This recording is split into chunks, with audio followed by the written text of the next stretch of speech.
radio for the masses. Headline edition, July 8, 1947.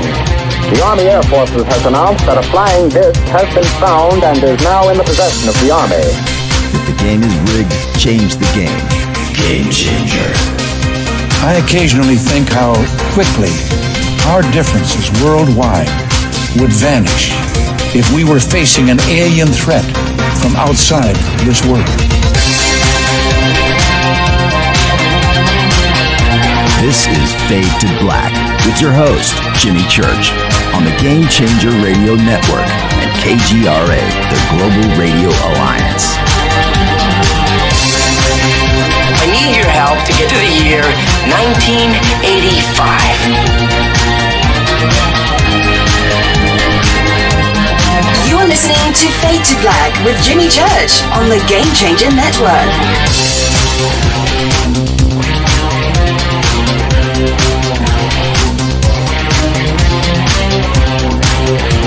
Good evening. Fade to Black. Bespoke Radio. For the masses. Yeah, man. How you doing? How you doing? Today's Wednesday, June 24th, 2020.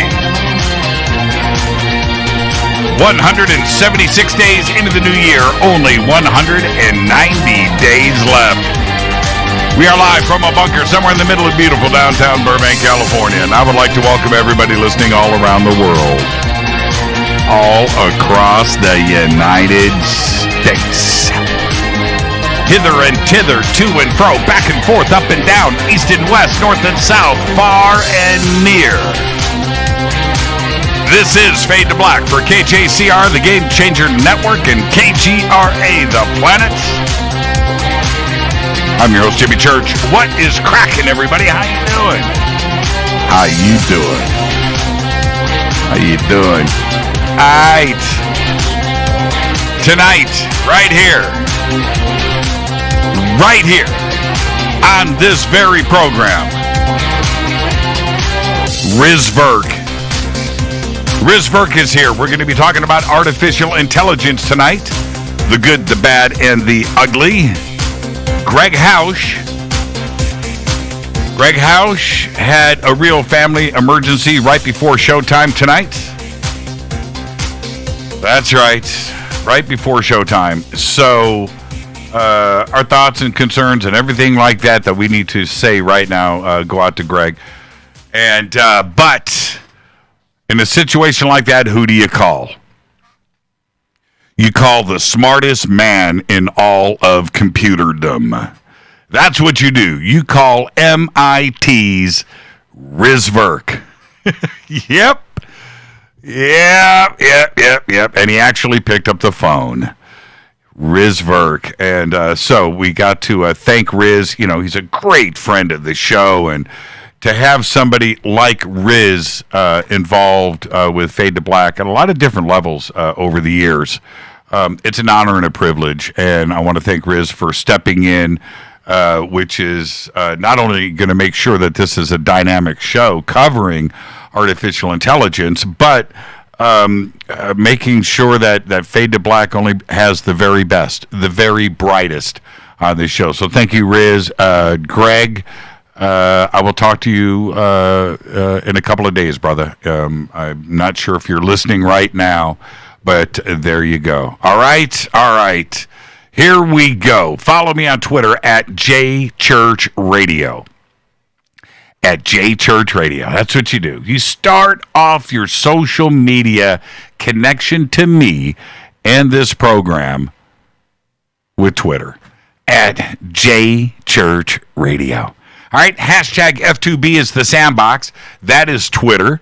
Okay, I hang out there all night. It's right in front of me. I mention it all the time because it's true. It's right here, right in front of me. Latest tweet, and they just come popping in, right? There's Janine, there's Tampa, there's Bloke, there's Meow. You want to know what Meow? Sean from NorCal, troublemaker, right there.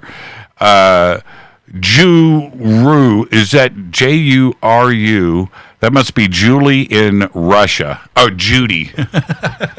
Judy in Russia. Yeah, Karen in here, Corey, E Serenity. Come and hang out with all of us. The Fadernaut, the crew over at hashtag F2B. And of course, everything is going on right now on YouTube. Hello. Man, this is not good. This should be that's not good. That's not good. If I've got a sinking chair, I can deal with that. Oh man, it's always something. See, this is the thing. Just like your car, right? You drive your car all the time. You ride your bike all the time. Things that you do all the time with things, they wear out. You know, we do a live show nearly every night of the week. And when we're not doing a show, we're working. This stuff gets worked out, man, worked out. So it might be time for a new mic. Yeah, look at, man, it was all stiff. Now it's not stiff. Is it this? Is it this that's... Oh.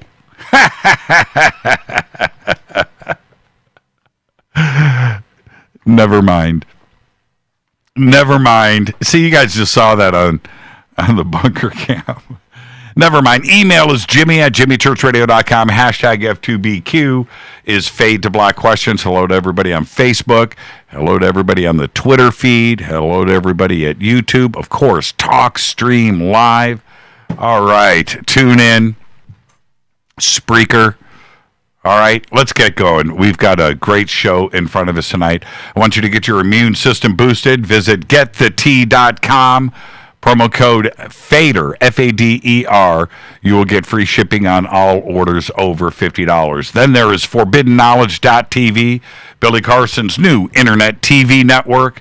Go and visit right now. Get registered. 3-day free trial membership. And of course, River Moon Coffee, the best coffee in the world. There's no question about that. It is the finest coffee in the world. Get your very own right now. Visit their Amazon store or the website, and the websites. Yeah, the websites. The banners are over at jimmychurchradio.com. Got lots of breaking news. Because last month, it was murder hornets. Remember that? The murder hornets. Those are no joke. Well, today, it's the Saharan dust hurricane. The current Saharan dust episode is marching across the Atlantic Ocean, and it's going to be leading to the worst dust storm in decades. Over the weekend, the Saharan dust moved into the Caribbean. By Monday, it had changed the tropical blue skies into a hazy brown-gray color. Today, it was a sunset-enhancing blue sky limiting tropical threat dust plume that continues its 5,000-mile journey towards the United States. Aerosols measured in PM10 at the May Albraqueros Research Station in Puerto Rico have reached the levels they have never seen before, ever. Records at the station go back 15 years. The dust layer is so thick, you can see it on weather satellites. Astronauts have also gotten a pretty good view of it, posting pictures all over Twitter from the International Space Station. Thursday morning, that's tomorrow, people in Brownsville and Houston, Texas, are going to wake up to a beautiful sunrise and a hazier than normal sky. What about the dust storm? We're going to find out, right? Rumor has it there's murder hornets in the cloud. Forecast models show thicker concentration of blanketing. Most of Central America and Mexico also starting tomorrow. Well, it happened. I got a first-timer for you here. The American Civil Liberties Union has filed an administrative complaint with the Detroit Police Department over what advocacy organizations claim that it's the country's first known wrongful arrest involving facial recognition technology. According to the complaint, Robert Williams was pulling into the driveway of his home in Farmington Hills, Michigan. This happened on a night back in January when a police vehicle suddenly drove up, blocking him in. Officers leapt out, placed Williams under arrest, all of this in front of his family, by the way, and whisked him away to a detention center. Detroit police believed Williams was responsible for stealing several watches from a local watch store. But it turns out that the police were wrong. That's right, my cousin Vinny. The DPD used facial recognition software from DataWorks Plus and matched to a picture of Williams in their database, which matched a security video from the store. Right there you go, No investigation, a positive ID. Right? Williams was subsequently arrested, though he was released after an interrogation during which, as the complaint says, it became clear that his arrest was based on erroneous facial recognition identification. That's right. It's not known how many local police departments use facial recognition systems across the country, but there are few rules right now governing how and where it can be deployed. There's no federal regulations. There's no laws. There is not. Well, the Senate Intelligence Committee has voted to require U.S. intelligence agencies and the Defense Department to compile a detailed public analysis of all data collected on unidentified aerial phenomena. That's right. The provision contained in the annual intelligence authorization bill, which still needs to be adopted, by the way, by the full Senate, sets up a public debate on Capitol Hill, and they want to know how extensively the government has been tracking high-performance aircraft. Right? UAPs. Now, I'm not sure if anybody on the Hill is looking at any of this as an ET issue or anything off-planet. The wording of everything says it's a concern with the possibility of another country having technology that we don't know about. But of course, there are those out there. There's going to be journalists. There's going to be something, New York Times, somebody out there is going to start saying from the UFO community that this is a UFO issue. Trying to make it something that it isn't, which is also fun, by the way. I dig it, and I get it. So there you go. Is it furthering the UFO issue? Not on the Hill, not in Washington. It's not a UFO issue for them. It's not. It's a military issue. Our community is making it a UFO issue. Now, I'm going to close with this. It's a sad day. The Segway. The Segway personal transport, otherwise known as the Segway PT, will officially come to an end this summer. China-based Ninebot, which acquired Segway back in 2015, will finally halt production of the PT on July 15th. 21 staffers still left will be laid off at its Bedford, New Hampshire plant. The Segway PT was finally revealed on December 3rd, 2001 on Good Morning America. Inventor Dean Kamen, and if you're old enough to remember, back in 2000, it was right around 2000, Dean Kamen started this very secretive conversation and leakage of the most important invention in the history of the world. And people were thinking it was like a flying car, an anti-gravity pair of shoes, it was something insane. And he hyped it up pretty good. Raised a lot of cash. Well, it turned out to be the Segway. And he said that urban transportation and its revolution was coming. and cars would be obsolete. And that just allowed your imagination to run wild. Well, it turned out to be the Segway. The revolution lasted almost 19 years. Unbelievable. Need to have a funeral. Yeah. The Star Wars Artificial Intelligence Conference in Laughlin, Nevada is going down November 5th through the 8th. I want you to go to StarWorksUSA.com for tickets and info. We're going to be having 2 Sky Watches, one on Thursday the 5th, one on Friday the 6th. We're going to have a special guest, and I'm going to host. So you want to go there for that. We're going to have this at a special indigenous petroglyph site. It's going to be awesome. So that's part of it. James Fox is going to be there with his movie, The Phenomenon. Paul Heinrich's going to be there. Grant Cameron's going to be there. Alan Stivelman, I cannot wait for that, is going to be there. Sid Goldberg's going to be there, causing trouble. And another dozen great speakers. All right, Sixto Paz is going to be with us at one of the Sky Watches. You know the action is going to be going down in Laughlin, Nevada. Get your tickets and info right now at StarWorksUSA.com. The other big event of the year, okay, this is the biggest, right? It's the Mass Meditation Disclosure Fest. October 10th, Saturday, one-day event, 20,000 people, totally free. Stages, music, art, yoga, meditation, speaking. Oh, great food.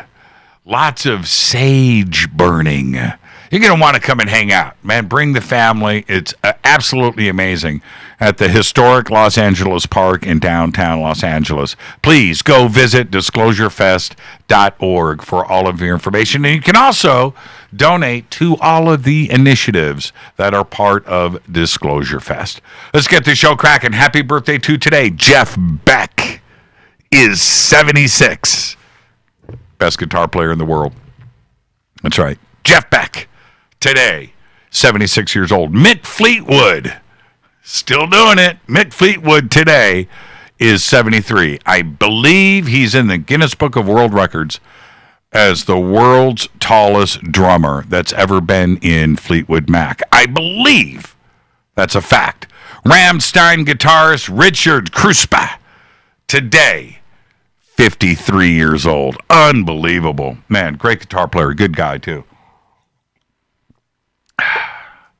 All right. On this day in history, OTD, 1997, U.S. Air Force officials release a 231-page report dismissing long-standing claims of an alien spacecraft that crashed in Roswell, New Mexico, almost exactly 50 years earlier. Here's your fader fact, especially tonight when we're talking about artificial intelligence. And this is for you, Greg Hausch, if you're out there. Because hacker Raphael Gray posted stolen data of over 6,500 credit cards and said that law enforcement was too incompetent. They were a bunch of doofuses, and they would never be able to stop him. Well, then came hacker Chris Davis, who saw the post and wasn't happy about it and didn't think it was cool. So he hacked Gray's information and informed the FBI. Gray was arrested.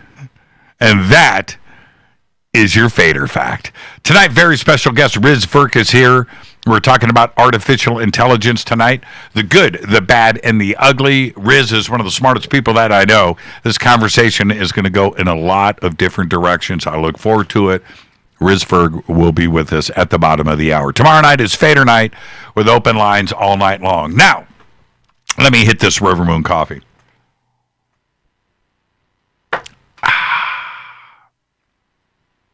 rivermooncoffee.com.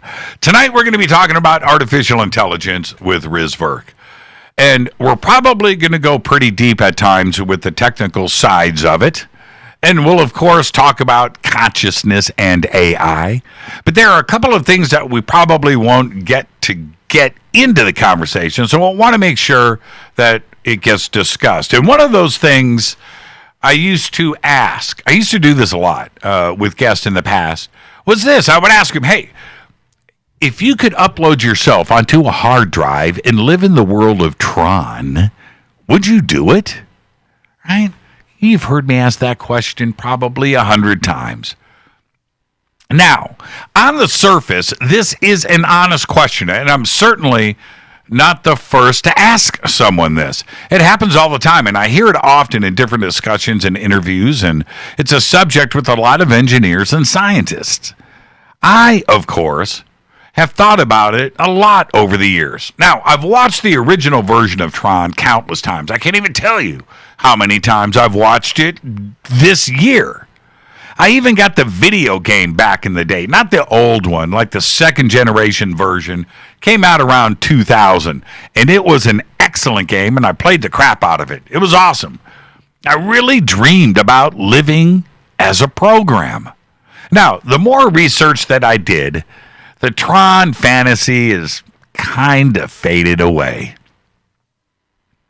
I really thought at some point that it was possible. Computers are faster, today's hard drives are ginormous, software is better and more complex, artificial reality is nearly perfect, and character generation in gaming has gone to a whole new level of realism. The stage is set, right? Let's go to Tron. Now, to be very clear, we will one day, perhaps very soon, we will be uploading entire memories onto a hard drive. This is a goal set by countless engineers, scientists, companies, and governments all around the world. The race is on. Just ask DARPA. Ask RIZ.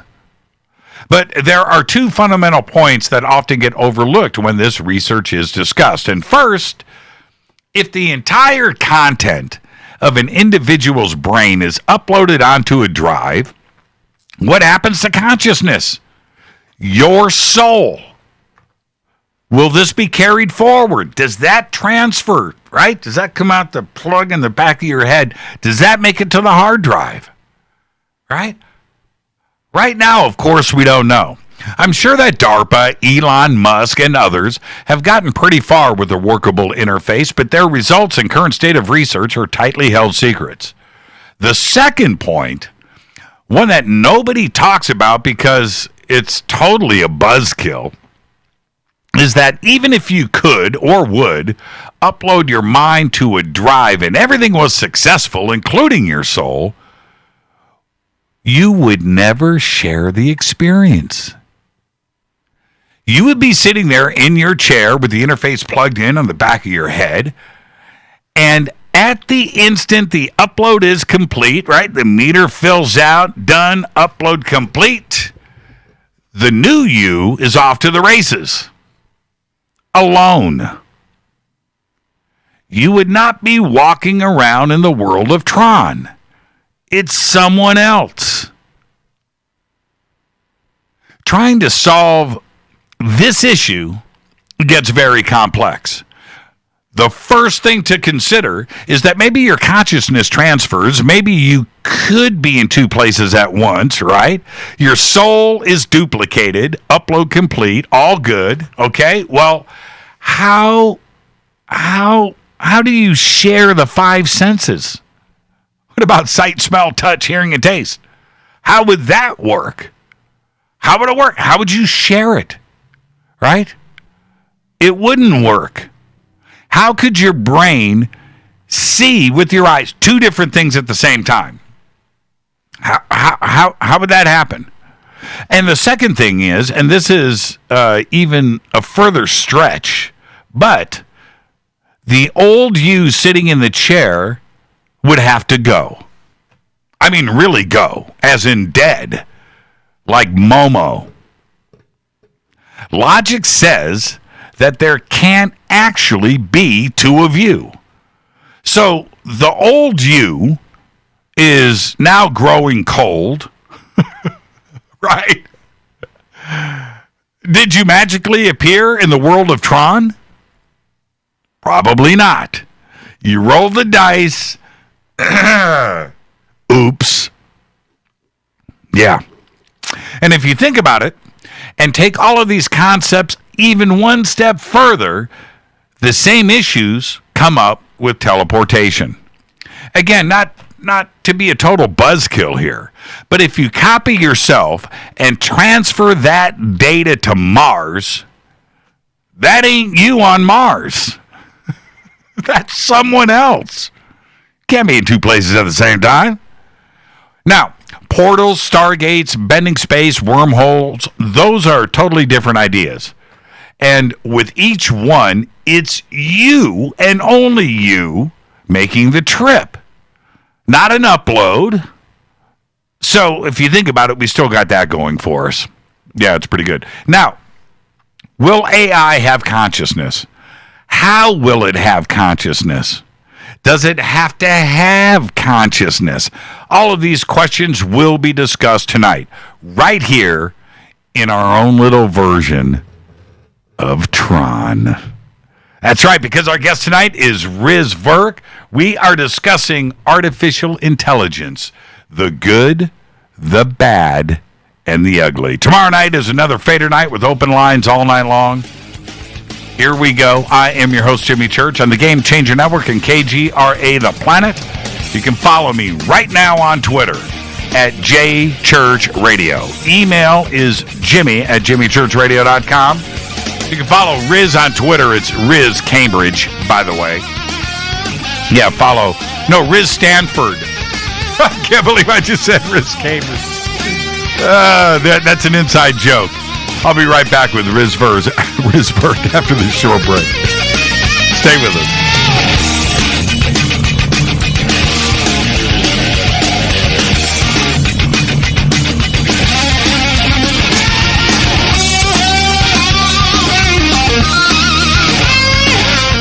This is Nicole Church, daughter of you-know-who, and you're listening to Fade to Black on JimmyChurchRadio.com and the Game Changer Network. You're listening to Jimmy Church, Fade to Black. Fade to Black will now pause for alien identification. The station that talks the net. KGRA Radio.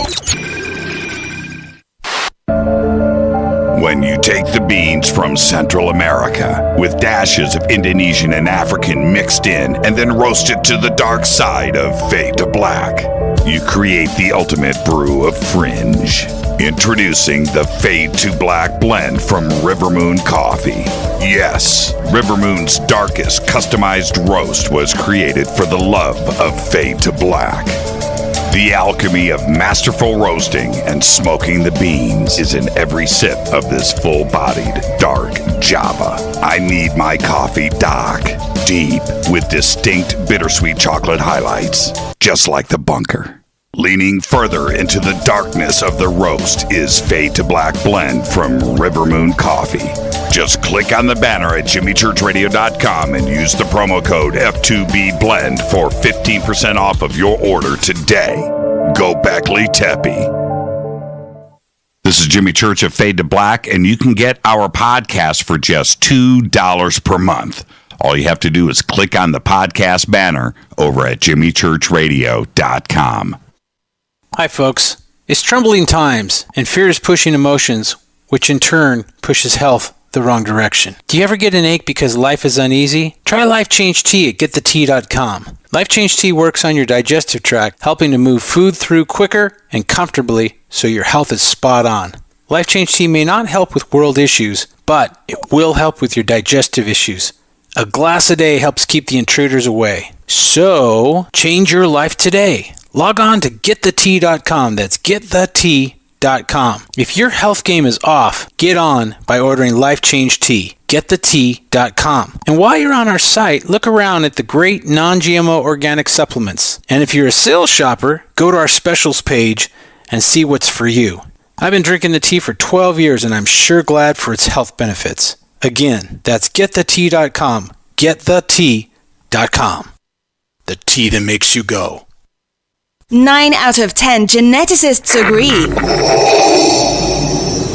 Fade to Black is not your father's radio show on the Game Changer Radio Network and KGRA, The Planet. Hi, this is Rob Reiner from Anvil, and you're listening to JimmyChurchRadio.com. What's up? I'm Chris. What up? This is Kyle Massey, and you're listening to Jimmy Church Radio.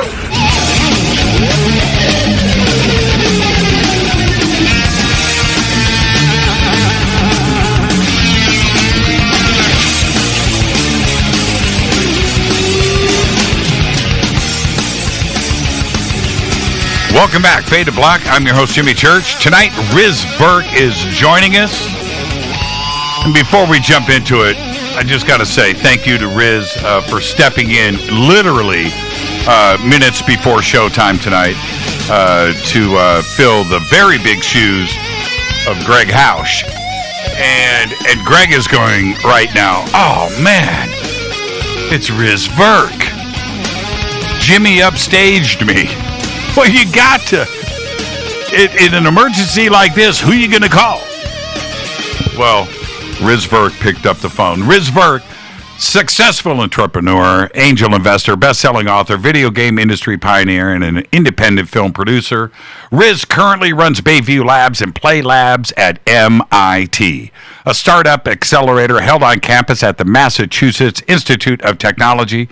Riz received a BS in computer science and engineering from MIT and an MS in management from Stanford's GSB.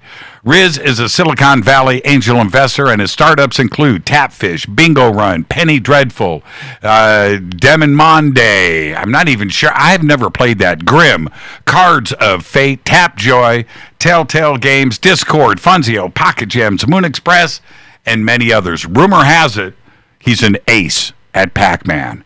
Riz has produced many independent films, including Turquoise Rose, Thrive, What on Earth Will It Take, Sirius, and one of my favorite movies of all time, the classic Knights of Badassdom, starring Peter Dinklage. His books include Treasure Hunt, I have it, The Simulation Hypothesis, I have it, and Startup Myths and Models. And he's got a special chapter in there dedicated to Fade to Black. RIZ VIRK, how you doing, man? Hey, Jimmy. Good to be with you again. Were you a Pac-Man ace? Tell me the truth. You know, I used to play Space Invaders a lot. Yeah. So I was more of an ace on that game, I think, than Pac-Man. What about, see, you're showing your age. What about Asteroids? Asteroid, yeah, I was pretty good with Asteroids as well. I remember Galaga was a lot of fun. Yeah, is it Galaga or Galaga? You know, it's a good question. I always thought it was Galaga, but I'll have to ask somebody who probably was involved in making it. You know, there's a lot of these guys still floating around. I know, right? You know what I really dug, especially back in the original console, you know, the home consoles, Missile Command. Yeah, you know, there's a whole book about the creation of Missile Command and how the guy that created it, you know, he was making a game about nuclear war between the Soviets and the Americans, and he started to have nightmares about this scenario. Eventually, they changed it so that it was kind of a neutral thing. It wasn't necessarily U.S. versus USSR, but there's a whole book about the history of that game. Wait a minute. You mean that wasn't about the U.S. versus the USSR? Well, that was what it was meant to be. But well, then, everybody assumed, right? Yeah, exactly. Everybody. That was the idea that they pitched to Atari, and then they took some time to build it, but it really got under the creator's skin. I don't remember his name now, but it's called 8-Bit Apocalypse, the name of the book. Yeah. That was about this. Man, it's definitely, if you're into video game history, it's worth the read. Yeah, I just thought it was really sophisticated. I always thought, you know, Space Invaders, which everybody played, and I did too, I just thought it was kind of childlike. But Missile Command, that was the adult game, right? Right, because you also started to move away from just reflexes to strategy. Strategy. Base are you going to protect? And so that led to, you know, strategy games coming down the pike eventually.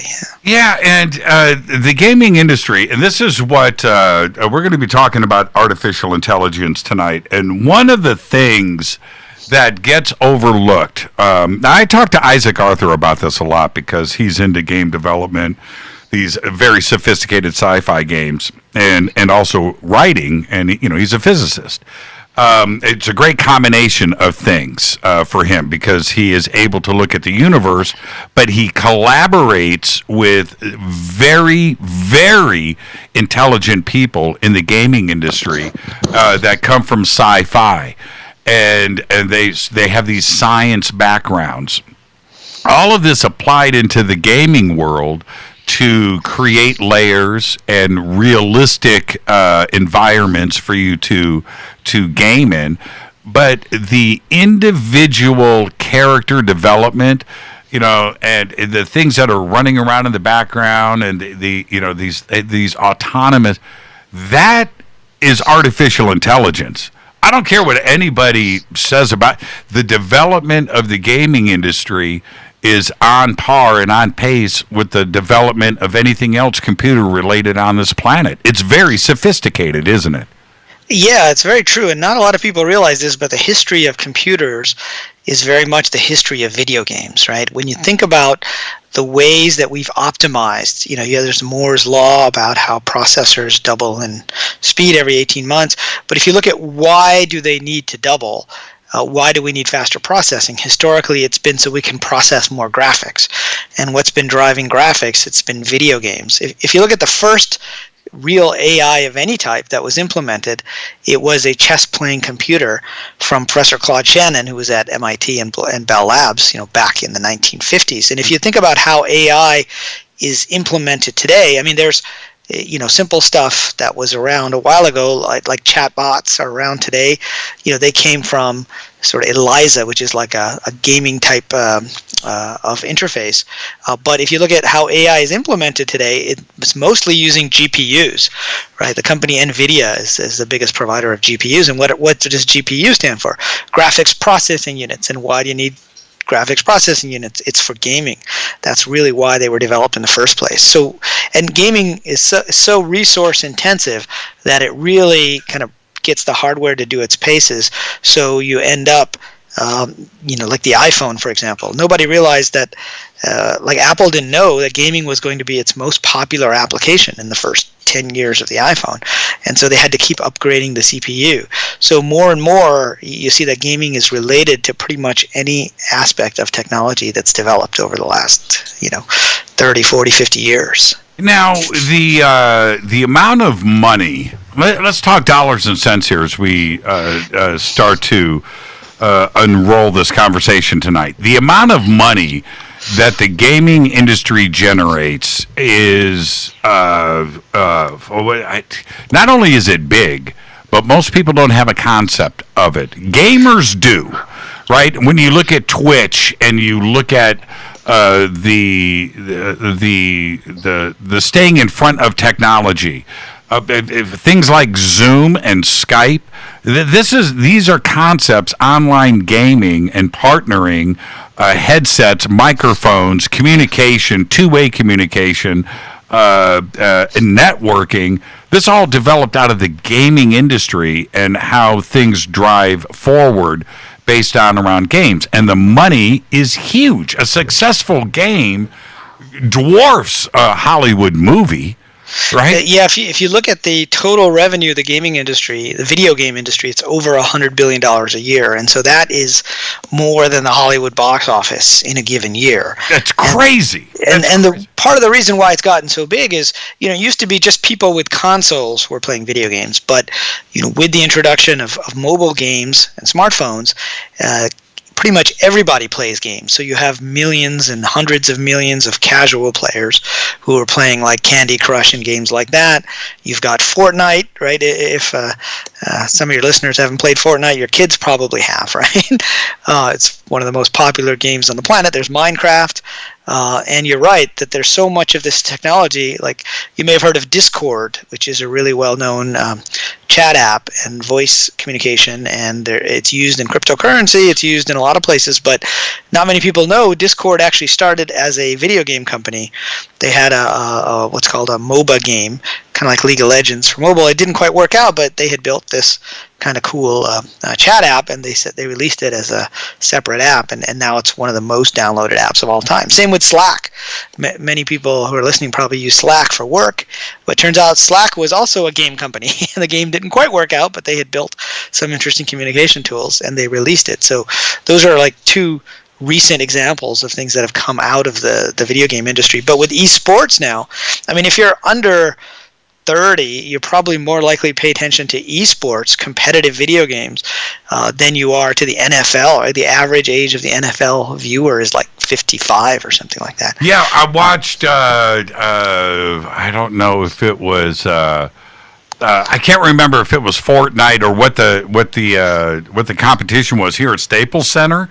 Yeah, it's probably League of Legends. Yeah, League of Legends, right? And I'm watching riots, right? And not only that element of it, it was the spectacle that was there. You would have thought Michael Jordan just came back out of retirement, right? Right, and now you have sports teams like the Philadelphia 76ers who are buying into esports teams, right? I mean, they're realizing that the future of competitive sports may actually be online, and certainly with, this recent lockdown, right, esports is continuing on, whereas traditional sports has been blocked a bit because of the need to go to the arena. So it's really pervasive. I was talking with a professor at Stanford Business School saying, we should teach a class on the video game industry. And he said, oh, that sounds like a niche, industry to me, and a niche class. I said, do you realize how big gaming is? I don't think he does, because even in my generation, right, we used to play on the Atari and the consoles, but it's the younger generations for whom it's like life, basically. When somebody says that to you from an age group that may be above you, just walk away. Just walk away. Right. You're not going to plant a flag there, Riz. You're not going to change somebody's life. You're not going to. No. Now, the reason why I bring that up is this: the recruitment at colleges for coders that want to get into the gaming industry, that's about as competitive as it gets in college these days. But the same recruitment pursuits are going after those that want to develop and move into a career in artificial intelligence.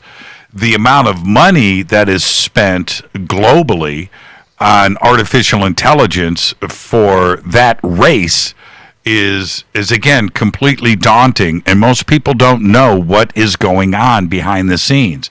Is the race for somebody's got to cross the finish line first with artificial intelligence. Is that? Oh, I just lost my connection with Riz. Okay, Riz, are you there? Yep, I'm here. Now, how can somebody from MIT, computer science degree, BS, have a shaky phone connection? Okay. Well, it still comes down to the Wi-Fi, right? Yeah, it does.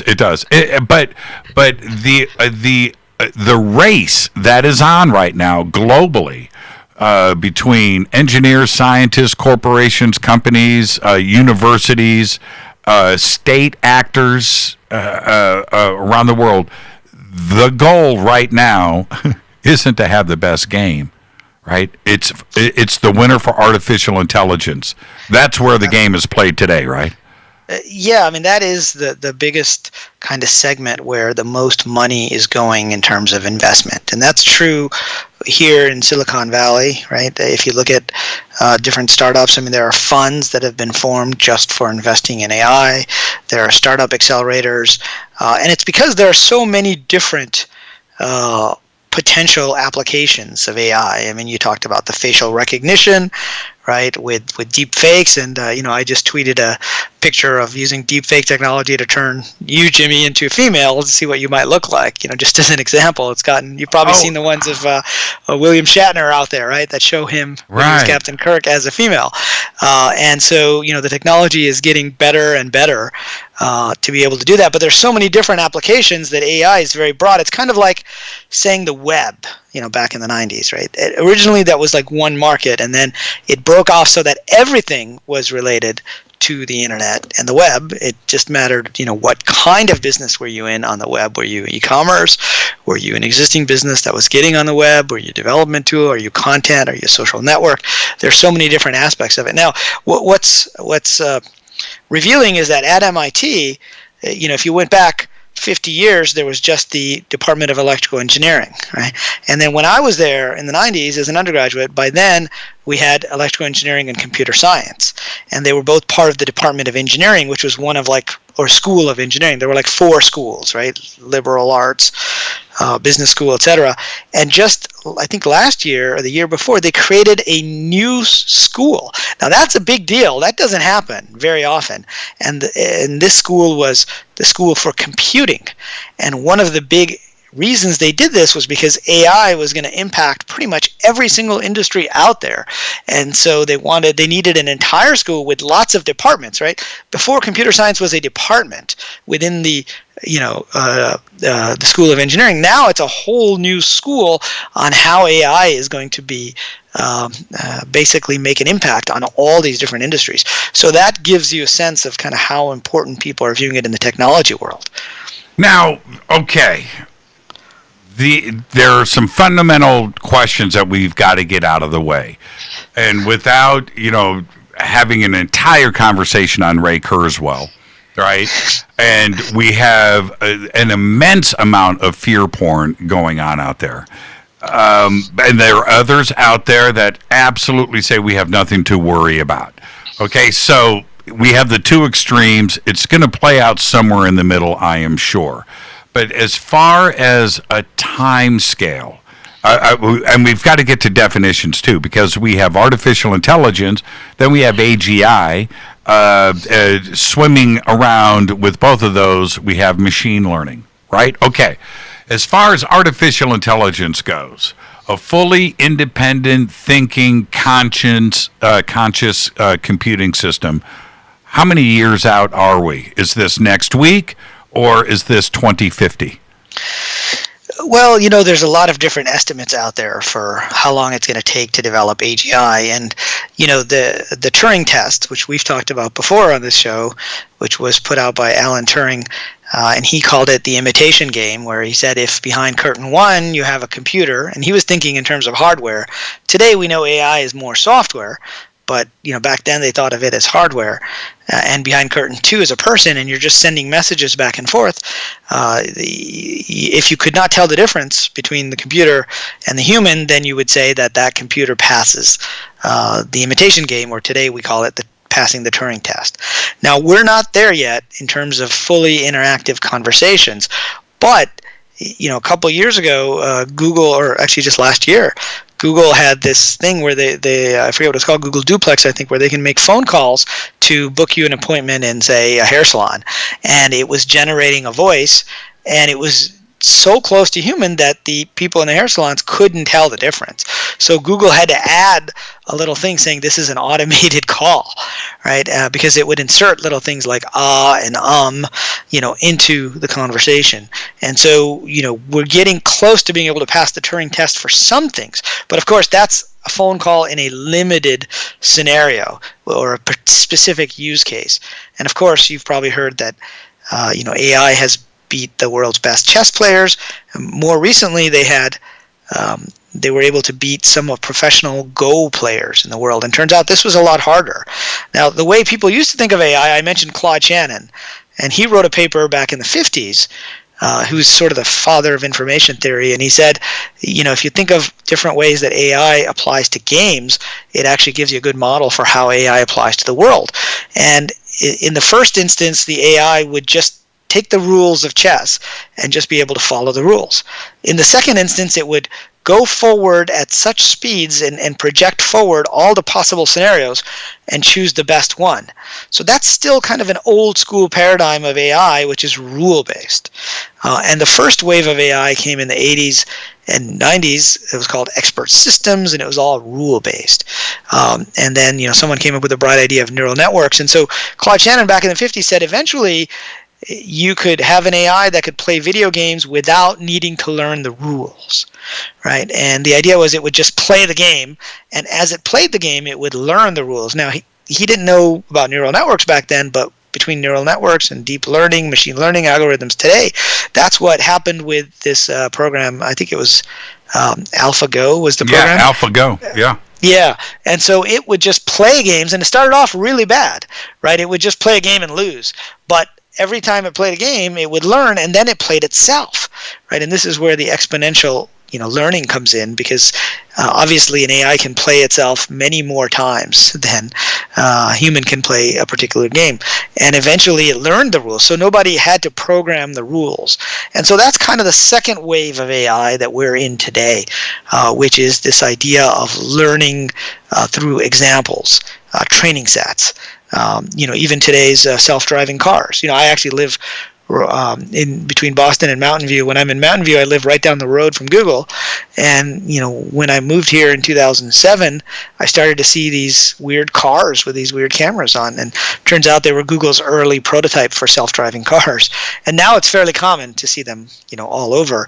And, they rely on a combination of rules.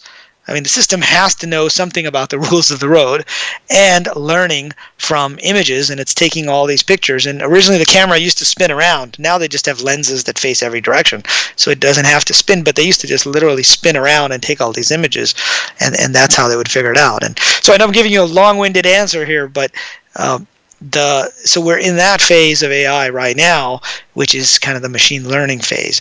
I'm personally of the opinion that it's going to take a while before we get artificial general intelligence. And so I put it out even further. There's some estimates here that 2039 is when the singularity, right? Ray Kurzweil, you mentioned. Right. And the singularity is a term that was defined by sci-fi writer Werner Vinge, who's also a computer science professor. And he said it's the point beyond which things change.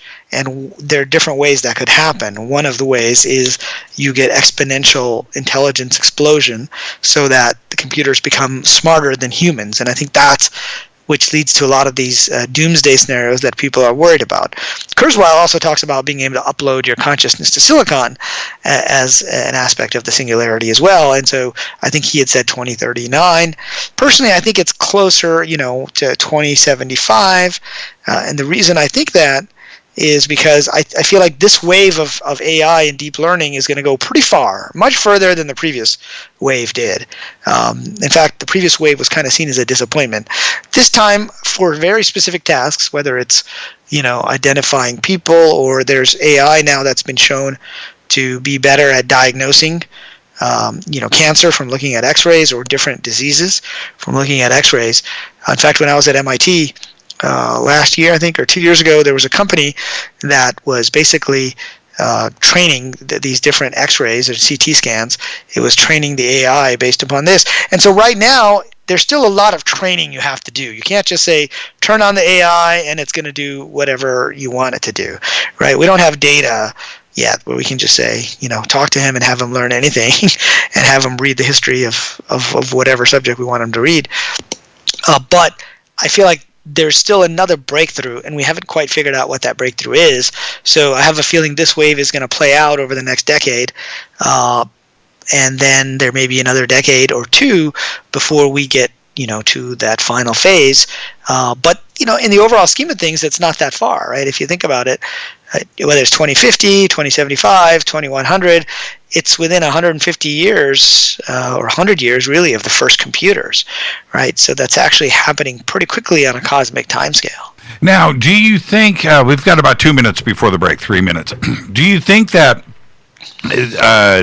those that are dealing with machine learning right now, and certainly AlphaGo was a really good example of this, which is it's not massive amounts of code. It's not K-locks for days. It's actually the opposite. It's very, very simple code.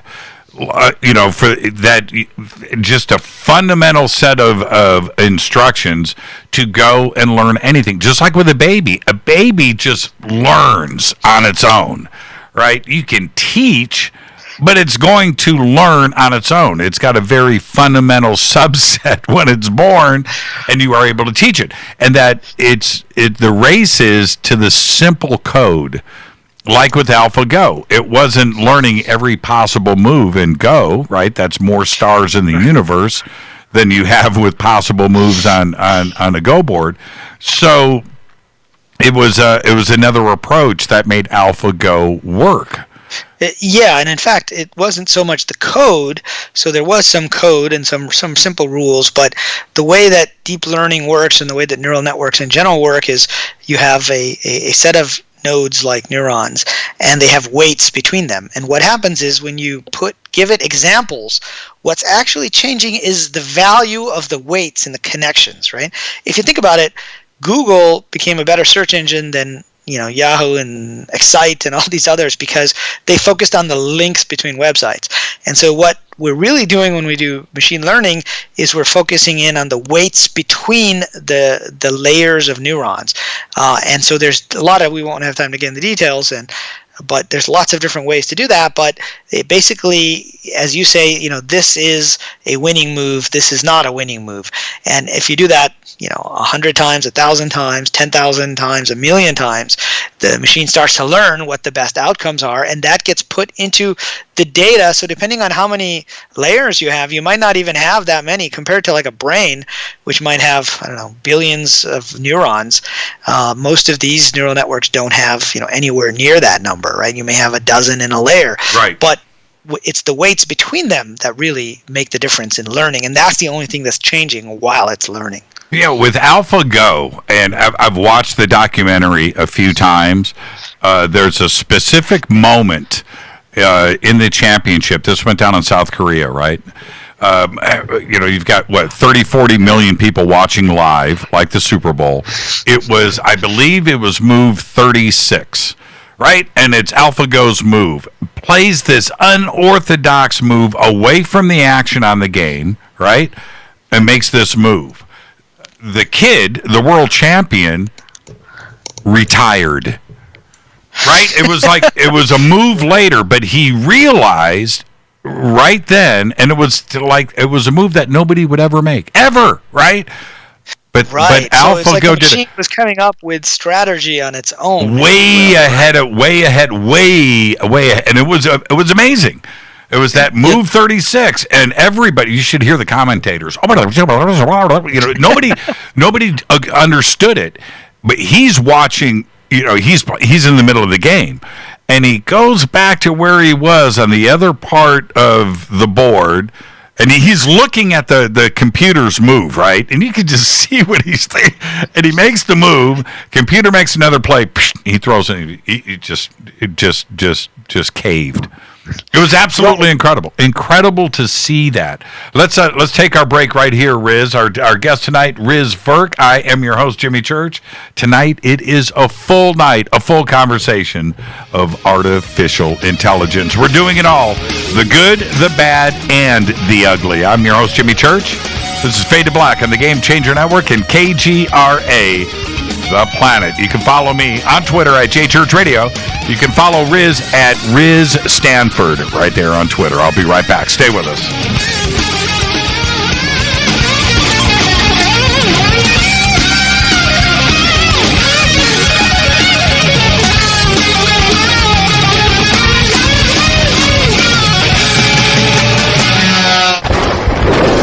This is Fade to Black with Jimmy Church on the Game Changer Radio Network and KGRA, the Global Radio Alliance. This is KGRA Digital Broadcasting Station, Salt Lake City, Utah, Van Buren, Arkansas. Hello, my name is Billy Carson, and I am a best-selling author and the founder of ForbiddenKnowledge.tv. Together with my team, we have built an all-new conscious streaming TV platform designed with every family member in mind. If you have ever wanted to travel the world and attend lectures and workshops from your favorite speakers but weren't able to, look no further. ForbiddenKnowledge.tv. There are dozens of workshops and lectures from speakers you know and love. We have also included amazing categories to assure that your consciousness is entertained and elevating on a daily basis. Amazing interviews, ancient history, ascension knowledge, wisdom teachings, documentaries, conspiracies, mysteries, health and fitness, conscious cooking, meditations, finance, yoga, and so much more. To start your free trial on any mobile device or computer, surf to ForbiddenKnowledge.tv. That's Forbidden Knowledge with the number 4, ForbiddenKnowledge.tv. Again, visit ForbiddenKnowledge.tv today. Introducing the new Surfer Music app. Listen, fade or not, you know I love my music. This is my go-to for all things notes. The Surfer app is a brand new concept in music listening. Surfer is free, providing unlimited access to thousands of live streaming radio stations. Surfer is an exciting, interactive listening experience. Discovery and surprise are built right in. Surfer is your destination to discover and rediscover great live streaming music.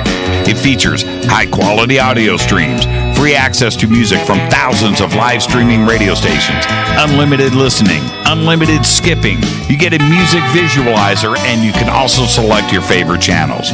Get it at the Apple App Store or Google Play. Just search Surfer Music or click on the Surfer banner at jimmychurchradio.com. Go back, Lee Tappy.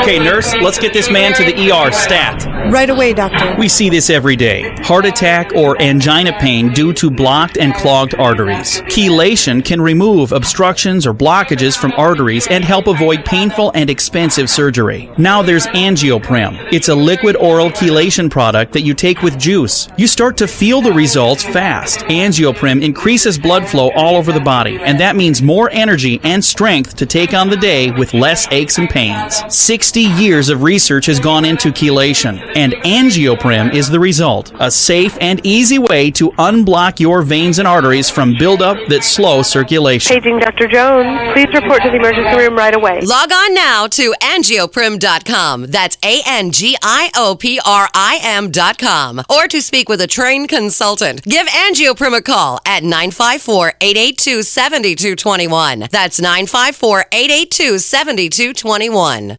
Hello, I'm Katie, and you're listening to my main man, Jimmy Church, on jimmychurchradio.com. Hi, this is Ray Hobbs here, repping the planet, and you're listening to my good friend, Jimmy Church, Fade to Black, on the Game Changer Network and the KGRA Digital Broadcast Station. This is Toby Kebbell. You're listening to jimmychurchradio.com. Don't hurt me, Jimmy. I'm only little. Hey, I'm Adrian Grenier. And this is Ari Gold. We're the Honey Brothers. We're of the Honey Brothers. Hey, I'm Adrian Grenier. And I'm Ari Gold. We're the Honey Brothers. And you're listening to Jimmy Church. The Revolution. This is Jimmy Church of Fade to Black, and you can become an official Fadernaut by just going to our membership section at jimmychurchradio.com. Hello, this is Serena Wright Taylor from Conscious Life Expo, and you're listening to Fade to Black with Jimmy Church, who holds the Lucky Pony record for the best astrological chart since 1963. True story. This is Micah Hanks of the Gralien Report, and you're listening to Jimmy Church on Fade to Black, across the globe on the Game Changer Radio Network and the one and only KGRA Radio, The Planet.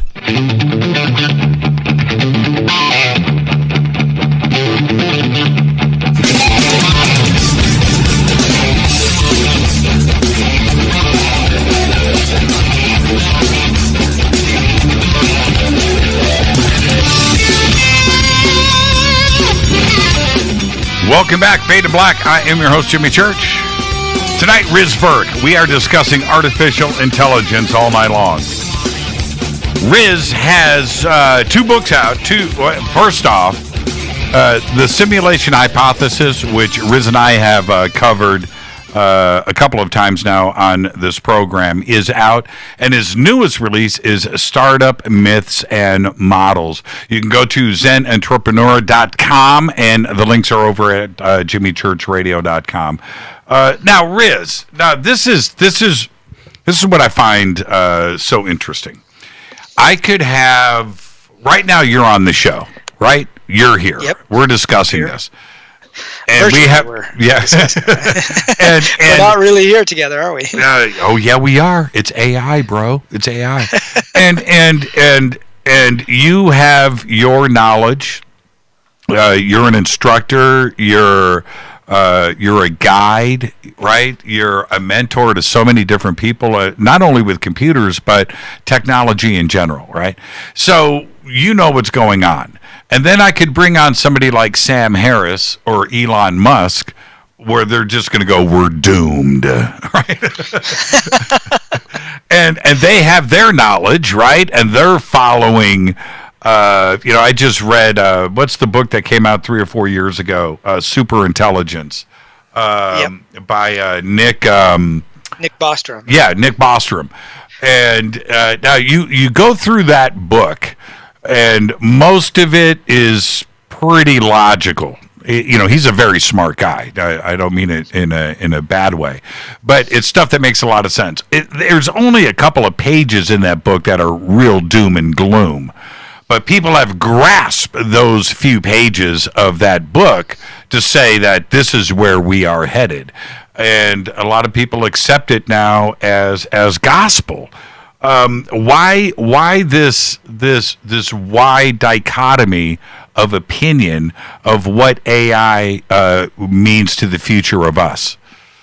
Sure. Well, earlier I mentioned these different waves of AI, and I think what happened with this second wave, and there was a group of researchers in, I think, University of Waterloo, somewhere in Canada, who were working on this throughout the decade of the 2000s. And back then, nobody was really paying any attention to it, right? And in fact, they won the Nobel Prize of Computing, and one of the guys who was kind of the mentor in that group, the senior guy in the group, and he said, people told him, "Why are you wasting your time on this stuff?" Right? So what happened in the last decade is I think people have been surprised at how quickly this new mode of machine learning and deep learning has allowed AI to do tasks that people thought were not going to ever be able to be done. And so when your eyes start to open and you're like, oh, you can actually see a car driving around. That's not something we thought we would see anytime soon. And if you look at the history of that, DARPA put on a competition right in the desert for cars that could drive, and there were teams from a bunch of different places that were working on it. And the first one, nobody came even close to just being able to drive around the desert. No, it was automated cars that could crash well. Right, and this was. I was relieved, by the way. I was relieved. I didn't want to see, a couple of, perfectly, effortlessly. With speed and you know what I mean, across the finish line, because that would indicate progress that nobody was really aware of. I was pretty happy to see things in ditches. Right, and that was, I forget the year, but it was sort of early 2000s, I think. And as I mentioned, by the time that I moved to Mountain View in 2007, there were cars already driving around on their own. I mean, you still had to have drivers there just in case. In these Google cars. Today it's known as Waymo. But so I think it caught a lot of people by surprise how quickly, I think the second or third time DARPA ran that race, that there were teams that did a pretty good job of navigating at least the particular terrain, which was still a very specific environment. And so given the amount of money that was spent over the last decade, companies like GM, and they have Cruise, Tesla has its own self-driving, just into that one aspect of AI, which is the self-driving car. I think it's become eye-opening, and that's why people were quite surprised. We all watched The Terminator back in the 80s, and T2 was in the 90s, and it was a I don't know, not many people know this, but James Cameron had a dream of robots emerging from a fire, and it was a nightmare more than anything when he was filming some B movie in Italy, and he woke up and he wasn't sure what to do with his vision. He couldn't get it out of his head, and his friend Gail said, "Why don't you draw a picture?" So he drew a picture, and then she said, "Why don't you write a screenplay?" And he wrote a screenplay. But so this terrifying vision, I think, has been out there, and it's pervaded in the media, even going to one of mine and your favorite movies, The Matrix, right, where there were super intelligent machines that were keeping Neo and everyone inside the simulation. And so I think that has pervaded the consciousness from the media. And then when people began to see in the last decade how quickly AI was making progress, we jumped to these doomsday scenarios. Now, I'm not saying that there aren't doomsday scenarios. In fact, I think I'm a little more worried about doomsday scenarios than maybe some scientists are, because they're all worried about super intelligence, right? So they're worried about AI will get so smart that it doesn't need us anymore, and therefore it will decide to wipe us out. And my worry, and I wrote an article about this, I think we even talked about it on a show like a couple years ago, is it's kind of like having a 10th level black belt versus a first level black belt. Like if you're sparring with the 10th level black belt, you're probably going to lose, but he's probably not going to hurt you because there's enough control there. There's enough refinement to know. But somebody who just got the black belt may not be that refined, and you're more likely to get hurt unintentionally. So my worry is more, and I think this is where the doomsday fear comes in, is when you start marrying weapons together with autonomous systems. So you get this area of autonomous weapons. And there was a petition, I think like 2,000 scientists signed it a few years ago, and Elon Musk was part of that group, that said we should not develop autonomous weapons. Right, you get into kind of like the RoboCop or in the Terminator scenario where they said Skynet was put in charge of all the bombing runs and it had 100% accuracy. Right, I'm actually not so worried that could happen. I mean, I am worried because that actually could happen. In the same way that AI is getting better at diagnosing, for looking at CT scans. And when you think about bombing, you're really just trying to hit a certain target. Right. So if you just told AI to just focus on bombing, it's going to get very good at just bombing the exact target you said. The problem may be if you then tell it to pick a target. That's where things get scary. Right? It is. This is what is scary. I would rather have a human being with a gun, right, in military, in full-on battle fatigue, marching at me down the street than some frigging AI droid with a gun coming at me. I can't negotiate. I can't negotiate with I can't negotiate with a machine, number one. Number two, the machine's not going to miss. Three, the machine doesn't have a wife and kids at home. Right? There is no empathy there. There isn't anything going on. There isn't the human connection. At least you got a ray of hope, right? Maybe you could surrender, but you're not going to. That's what scares me, because you're dealing with something that it may have an AI component to it that is driving it, but there's no emotion there. And right, there's no emotion, no empathy. It's kind of like in the Star Trek Next Generation movies, right, where Data finally got his emotion chip, right? But then he wasn't able to function in a crisis because he was getting too emotional. Right. And Picard says, Data, you might want to turn off your emotion chip just for now, well, right, while they were completing the operation. What do you think motivates, what does Elon know that would make him, present these statements publicly about some very scary scenarios when it comes to AI? Because people listen to him. What motivates him? What is it that he knows? It's a good question, and I don't know the answer to that, but I can speculate, because he also, has this company, Neuralink. Yep. Which he's been talking about a lot lately, and the idea there is to actually augment the human brain with AI by putting a chip, into the head and then having it wirelessly communicate. And so the idea there is Elon is worried that AI will eventually outpace humans with super intelligence, and so we need to become more intelligent, right? And so that's what he's publicly stated is, part of his motivation for investing in this company and really focusing in on it is to find ways to make the human brain more intelligent so that it can process as much as any AI.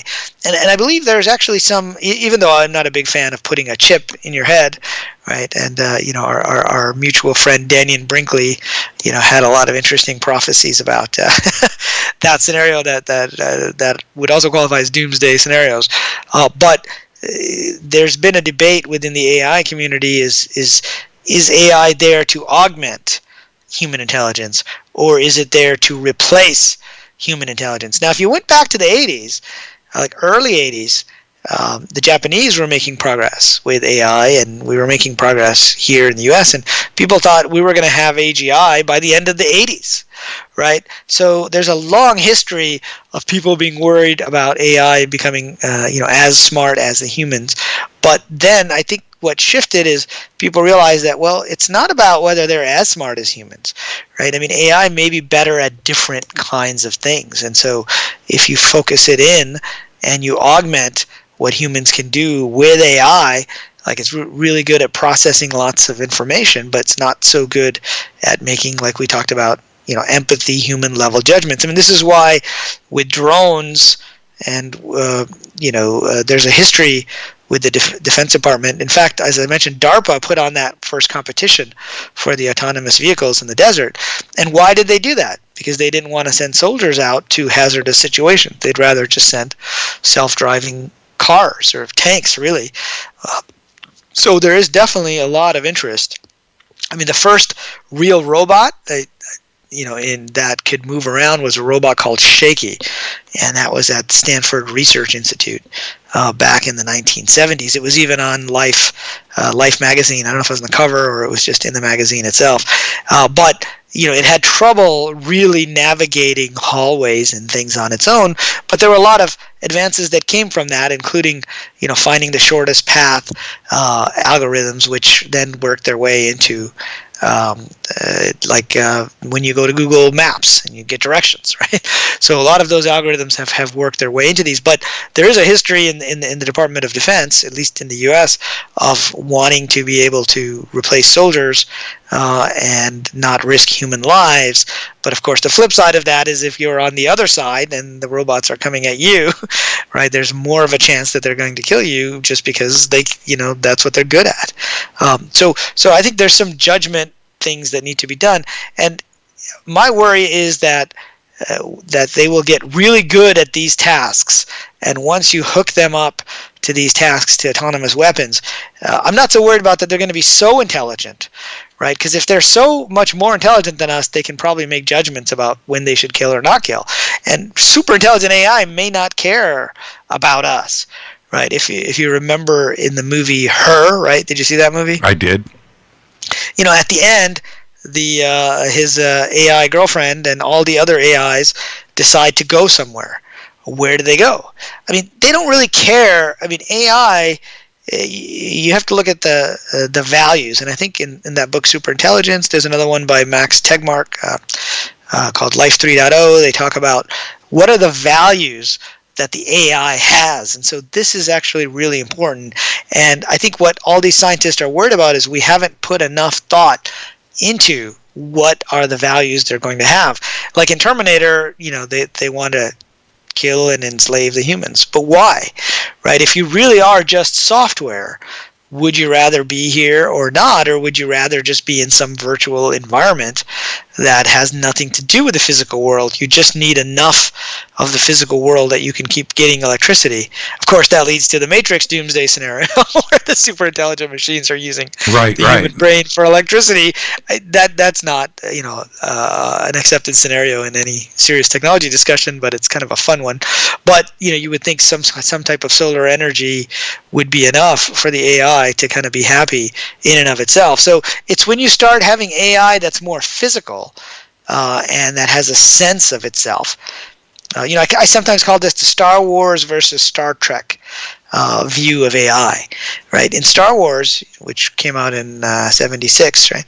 The droids were really kind of the AI, right? They were physical robots, and anytime they needed to do something on the Death Star, they would have R2-D2 plug in, right? Or the mech droids, or whatever they call astromech droids, plug in and do it for them, and C-3PO was there to communicate with the humans and translate all of that.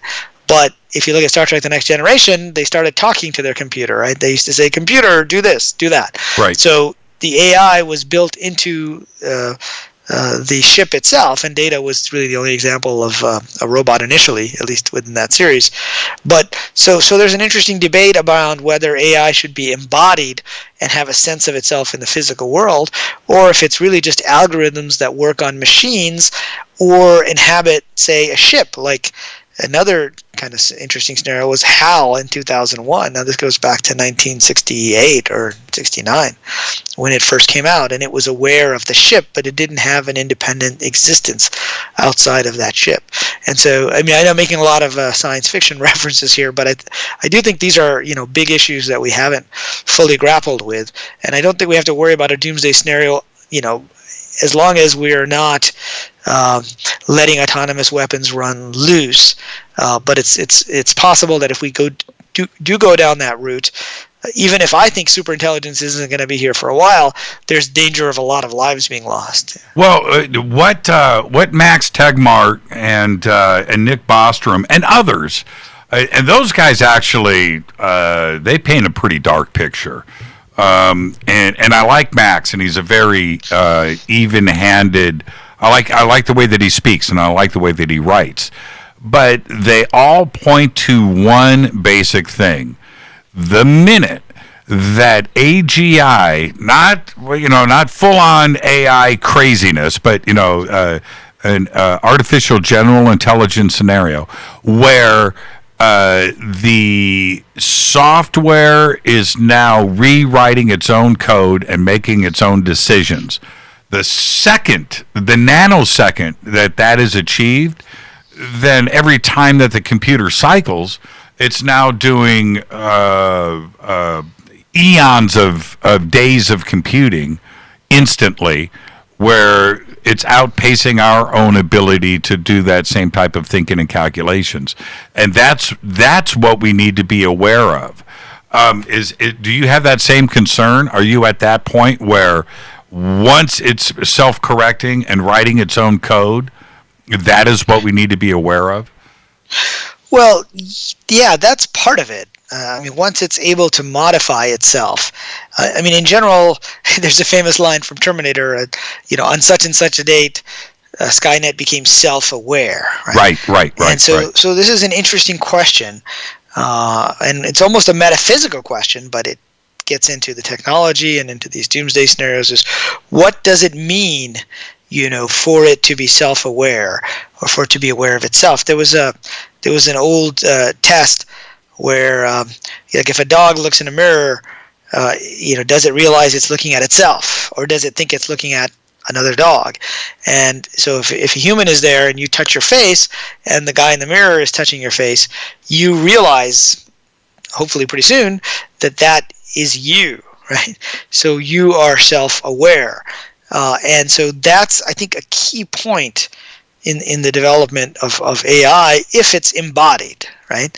And so there's this question of whether AI really is going to be embodied or not. If you remember, another movie in the Terminator series that most people think was not a good one was Terminator 3. But at the end, he was looking for a server to blow up, and he realizes there's no server that he can blow up. It was software. It was out there all over the internet. And so is self-aware AI going to be software that rewrites itself? Now, we have programs that can modify itself now. In fact, when I was a student back at MIT, I did a neat little trick back in the 90s where I won this. We had this programming competition where you're supposed to write a program that competes with another program, and the programs were supposed to kill each other. And whichever kills the other program won.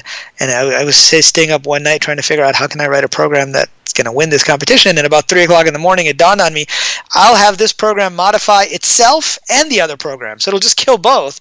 And no matter what, the other program will end up dead. And I ended up winning that competition. And it was like changing its own code, right? And so code and data, we think those are two different things, but really they're all just stored within memory, so they're really the same thing. So if you can modify data, you can modify code. So there are programs that can modify itself today, but they're not really that intelligent. So yeah, I do worry that if you start to have software AI that is self-aware, that is self-modifying, and that has a goal. Like the other thing is, if you remember in grade school, they had, here's the definition of what is alive.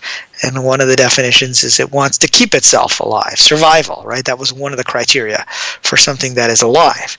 And so self-awareness, if it's married to wanting to keep itself alive, and that means making sure there's no off switch. Right. So far we don't have any AI that doesn't have an off switch. Right. But once you get to that point, and it's one of the gates, right? If you remember, like a year and a half ago, I think we had a show where we talked about these 4 gates of killer AI, and that was one of them, is if you have software that is so distributed that it doesn't have an off switch, right? I mean, and effectively, if it's out on the internet everywhere, then it really doesn't have an off switch, like even an EMP pulse. And an aware, that's right, and an aware AI would know this, and this is the thing. That is such a fundamental thought of us, right? Well, just unplug the computer. Well, okay, AI knew that last week. You're right. It's way ahead of the game. So, of course, it would be distributed software, so the off switch goes out of play. But the survival mode of being self-aware, that is such an instinctual thing. If you are going to have a computer that is not only self-aware, but now dealing with amounts of consciousness, and we will talk about that after the break, that's the next stage here, is that it is in survival mode every second of its existence, just like we are. Well, but that's the question. I don't know that we necessarily assume that AI will prioritize its own survival. So this is why, the question of values in AI is a really important one. Like, so far, we don't really have a program whose goal is to keep running itself. Well, right? Okay, hold on. Before the break, this is the point with what you just said. Is who is coding the morals? Right? That's the difference. Right? Yes. If you've got somebody who's coding it, right. And also what data are they feeding it, right? I mean, you talked in the introduction about this case of facial recognition being, being used to arrest someone. Right. That is dangerous, right? Because the data set, it's like, I remember about a year ago, I got this thing in the mail from the state of California saying that, I had to pay this toll because I didn't pay the toll at the Golden Gate Bridge. And I looked at it, and it was this dark image of this car. My car is white, and it wasn't even white. And you couldn't really read the license plate. But the data assumed that was my license plate, even though there was no way you could tell. But I could tell because it wasn't a white car, so therefore it wasn't my car. They knew it because it was a Bentley. And you drive a Bentley. Okay, let's take a break right here, Riz. You stay right there. Our guest tonight, RIZ VIRK. We're talking artificial intelligence, the good, the bad, and the ugly. When we come back, we've got to get into consciousness. This is a big debate out there right now. We'll get to all of it right after this. Stay with us. I'm your host, Jimmy Church. This is Fade to Black.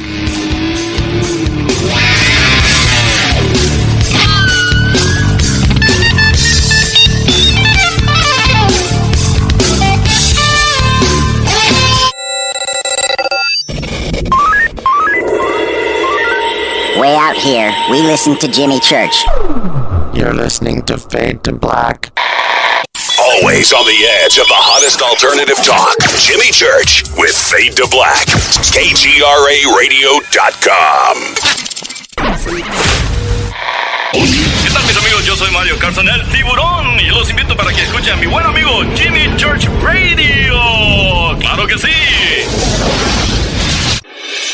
Do you want to be an official Fadernaut? Of course you do. This is Jimmy Church of Fade to Black. Just go to our membership section at jimmychurchradio.com.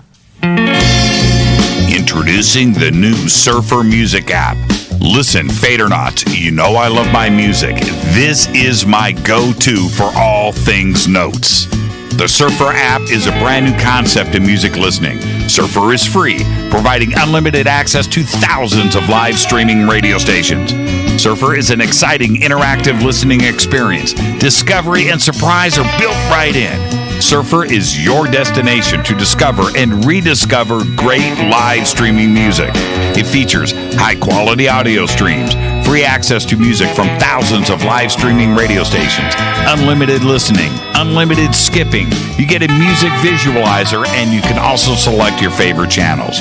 Get it at the Apple App Store or Google Play. Just search Surfer Music or click on the Surfer banner at jimmychurchradio.com. Go Beckley Teppy. So, you love talk radio? Then you'll love TalkStreamLive.com. TalkStream Live is always on, 24/7, with the best streaming talk shows. Find your favorite talkers and discover some new ones. It's free, readily available online or on mobile with any smartphone or tablet. Finding your favorite talk shows all in one place has gotten a whole lot easier. Just go to TalkStreamLive.com. Be sure to download the free apps from Google Play or the iTunes App Store. You listen to us, and we listen to you. And so does the CIA. KGRARadio.com. Permanent industrial glue impossible to remove? Not anymore, because Handyman Formula by D-Bond is a patented chemical adhesive remover. It's used in the building and home maintenance industry, but now it's available for your home use, for your DIY projects. Unglue stickers, silicone rubber, labels, price tags, flex tape, weather stripping, carpet glue, wood glue, liquid nails, even 3M 5200. And it dissolves graffiti. Yeah, graffiti. Handyman Formula by D-Bond works, and it's safe to use on most surfaces. No need to call a professional. Don't get out the pliers and blowtorch. Just apply a little Handyman Formula by D-Bond and wait 90 seconds, then quickly and easily pull the items apart. Get unstuck. Visit DBondHandymanFormula.com. That's DBond. Telepath is a weekly digital newsletter filled with the latest paranormal news, trending topics, and fresh articles from some of the most popular critical thinkers in the community today. Stay informed on your favorite paranormal podcasts and live streaming talk shows. Interact with the Telepath and upload your paranormal story or pics. It could be featured in an upcoming edition. Sign up right now for the free Telepath newsletter at paranormal.radio. That's paranormal.radio. Including the network you're listening to right now, the Paranormal Radio app. Free in Google Play and the iOS App Store.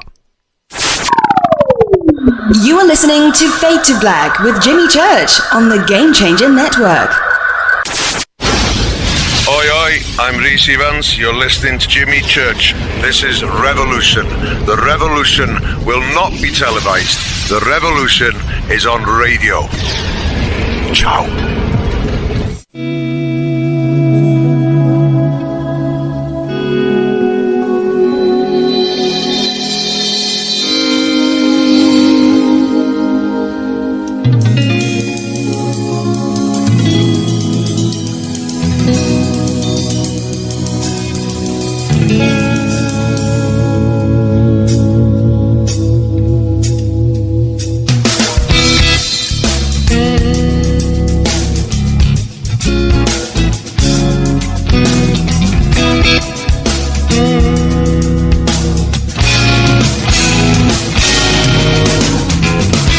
Welcome back, Fade to Black. Our guest tonight, RIZ VIRK, talking about artificial intelligence, the good, the bad, and the ugly.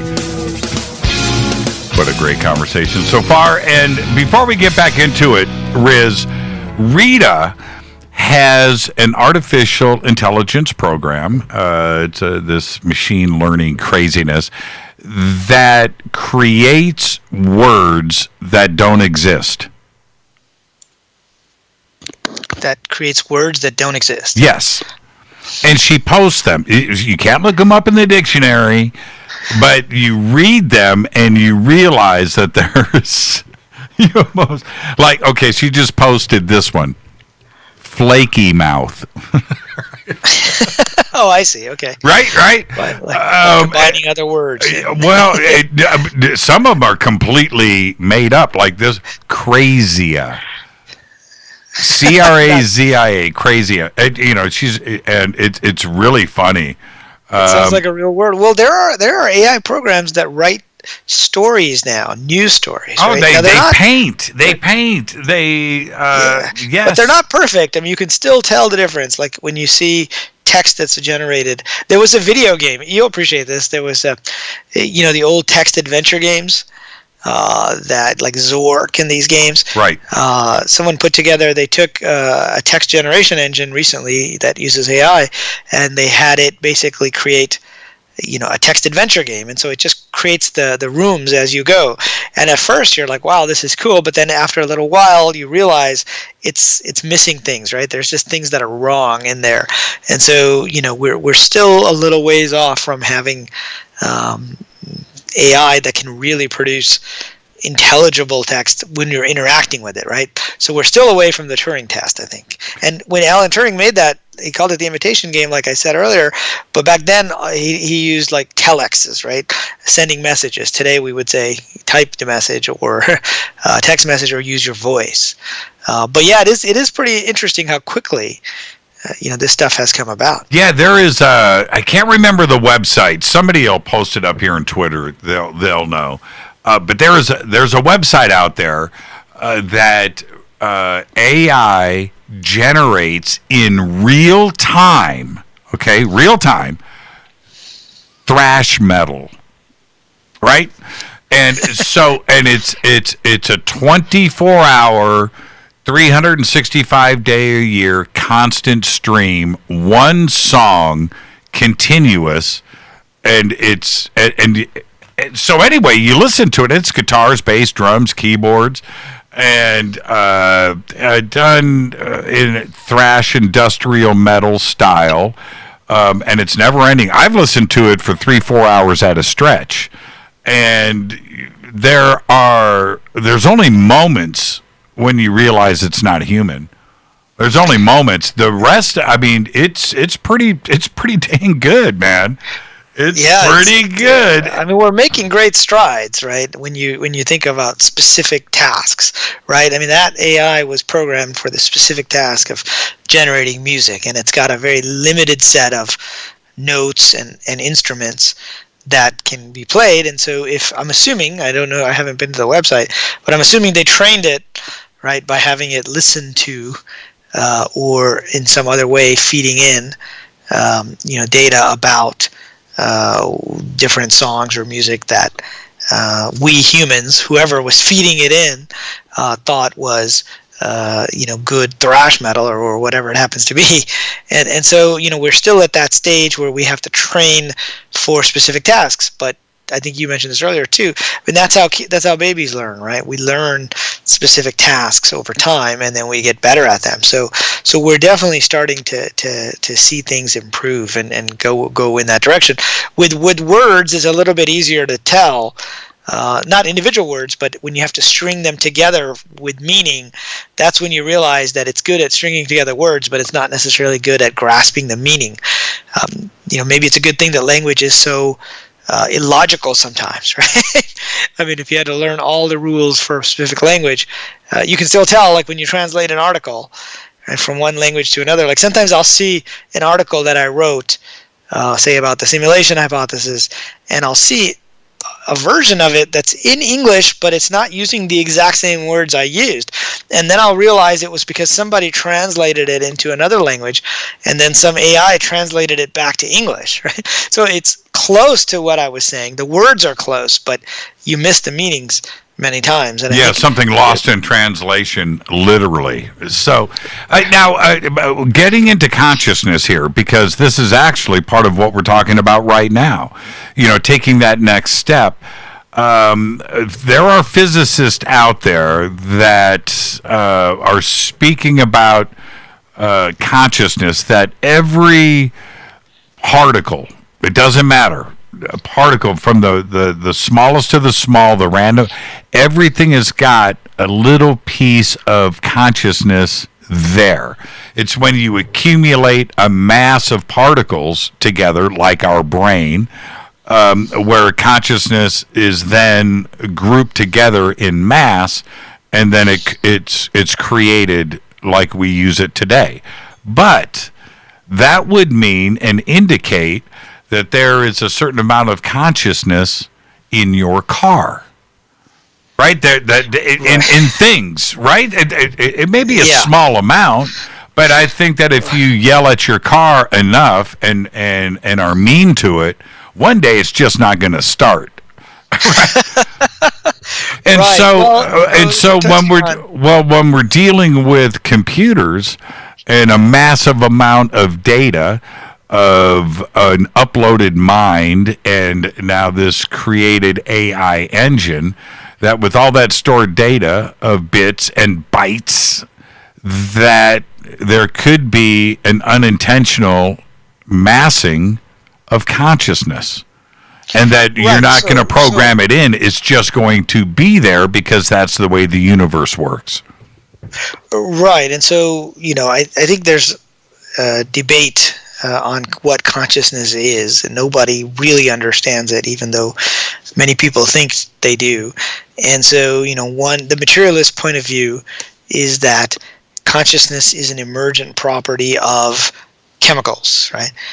So if you put together enough neurons, then consciousness just magically emerges, right? There's the view that consciousness is something separate from the physical brain, and that we download into the brain at birth, and then depending on what you believe, either it goes away or we upload, right? And I talk a lot about this in the simulation hypothesis, whereas if you look at all the religious traditions, not any particular tradition, just all of them, right? They all kind of tell us that the physical world is not the real world, and that there's a part of us that existed before we came in, and there's a part of us after. And obviously in some religions, you come back again and again and have multiple lives playing different roles or different avatars, as I like to say. And then there's this idea of panpsychism, right, which I think is what you're getting at, which is that everything in the universe has some level of consciousness. Now, one of the reasons why people are starting to consider this is the whole quantum indeterminacy and the observer effect, right? And this is something that drives physicists crazy because the implications are that for the probability wave to collapse, there has to be some level of consciousness to do it. And materialists hate that, and so materialists are moving towards the parallel worlds view. Mm-hmm. And the idea is that instead of having to collapse this probability wave, every single one of these elements of probability exists just a separate world.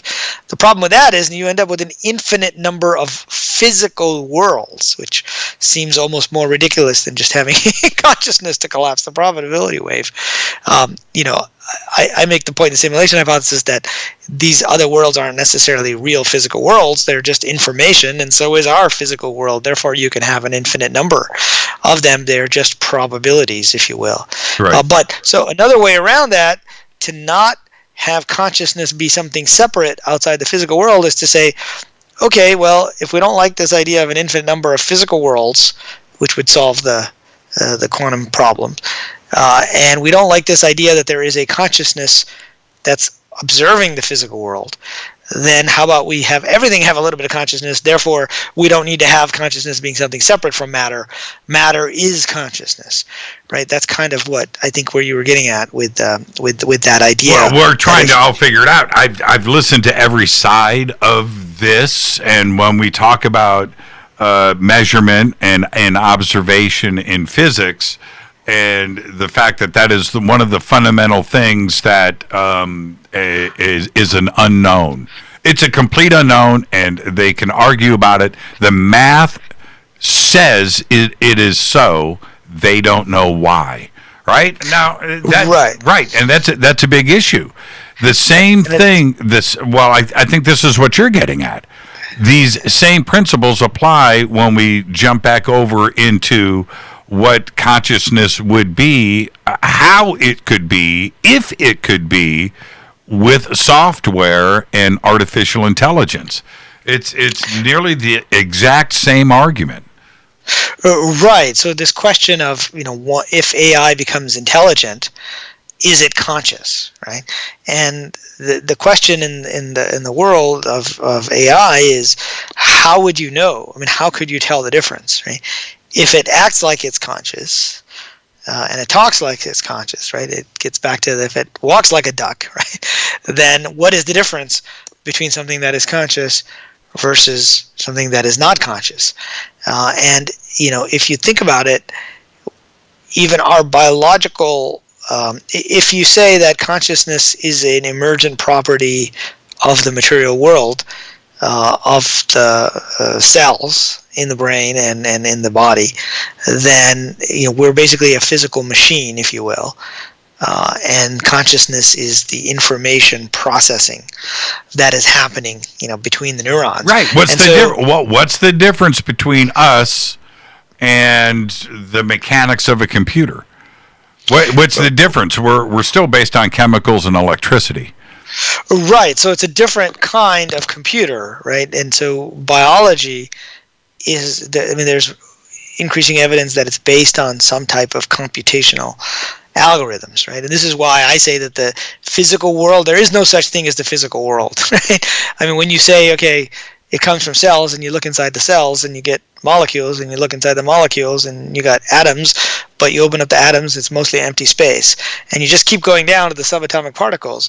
There actually is no such thing as matter. And physicists say all you really have are the properties of these particles. We call them particles, but really you can identify them based on certain properties, which is just information, right? So if biological matter is just based on information, then you can have other matter, like silicon, etc., that's based on information.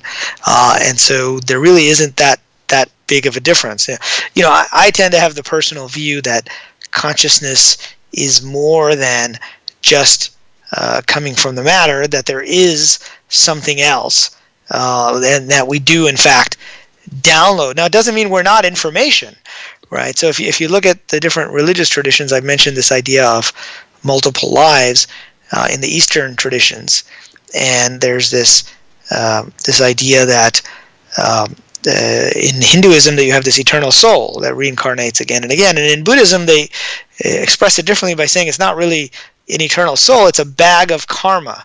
And what is karma but a bunch of information, right, about the things that you've done and things that you may need to do in future lives. So it's like a questing system, and it's stored in a database, which some people call the Akashic records.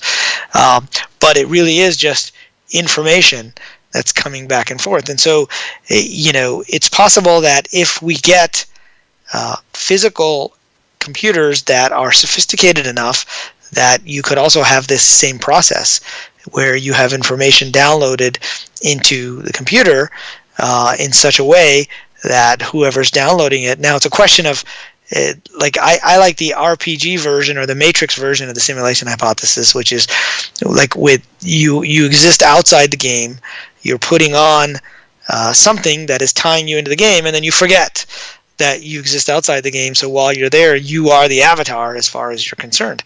Now, if that's the case, if that's what's happening with our biological world, why couldn't we also play an avatar that is like a robot that has the ability to reason, etc., but there could still be a person controlling it? There may just be a level of sophistication that if it gets to, now we're in very metaphysical and religious types of discussions, right? We've moved beyond the AI. And no, we're not. We're actually right there, because that is also something that must come into play. And I don't care if we're talking about self-driving cars and AI and what is deterministic there and the decisions that are made in nanoseconds, right? Who to run over and who not, right? There's that part of it. And the AI, the artificial intelligence, would we want religion and spirituality to be part of the AI? And before you answer that, the community out there of coders, of scientists, of physicists, quantum physicists, the question of being religious or atheist or agnostic, all of this comes into play. And right, because we're touching the big questions, right? Of what happens after death, right? That is, I think, one of the big questions that all religions get into and that science is trying to avoid right now. Well, and also religion comes into play for the decision-making of most of the planet, right? Most of the planet. How many atheists are on this planet? Well, that's in the millions. We have 7.5 billion people with some type of spiritual or religious guidance for them. And if we're going to have a true AI you would assume for those decisions to be based on a human ideal, then you would have some type of religion programmed into the AI.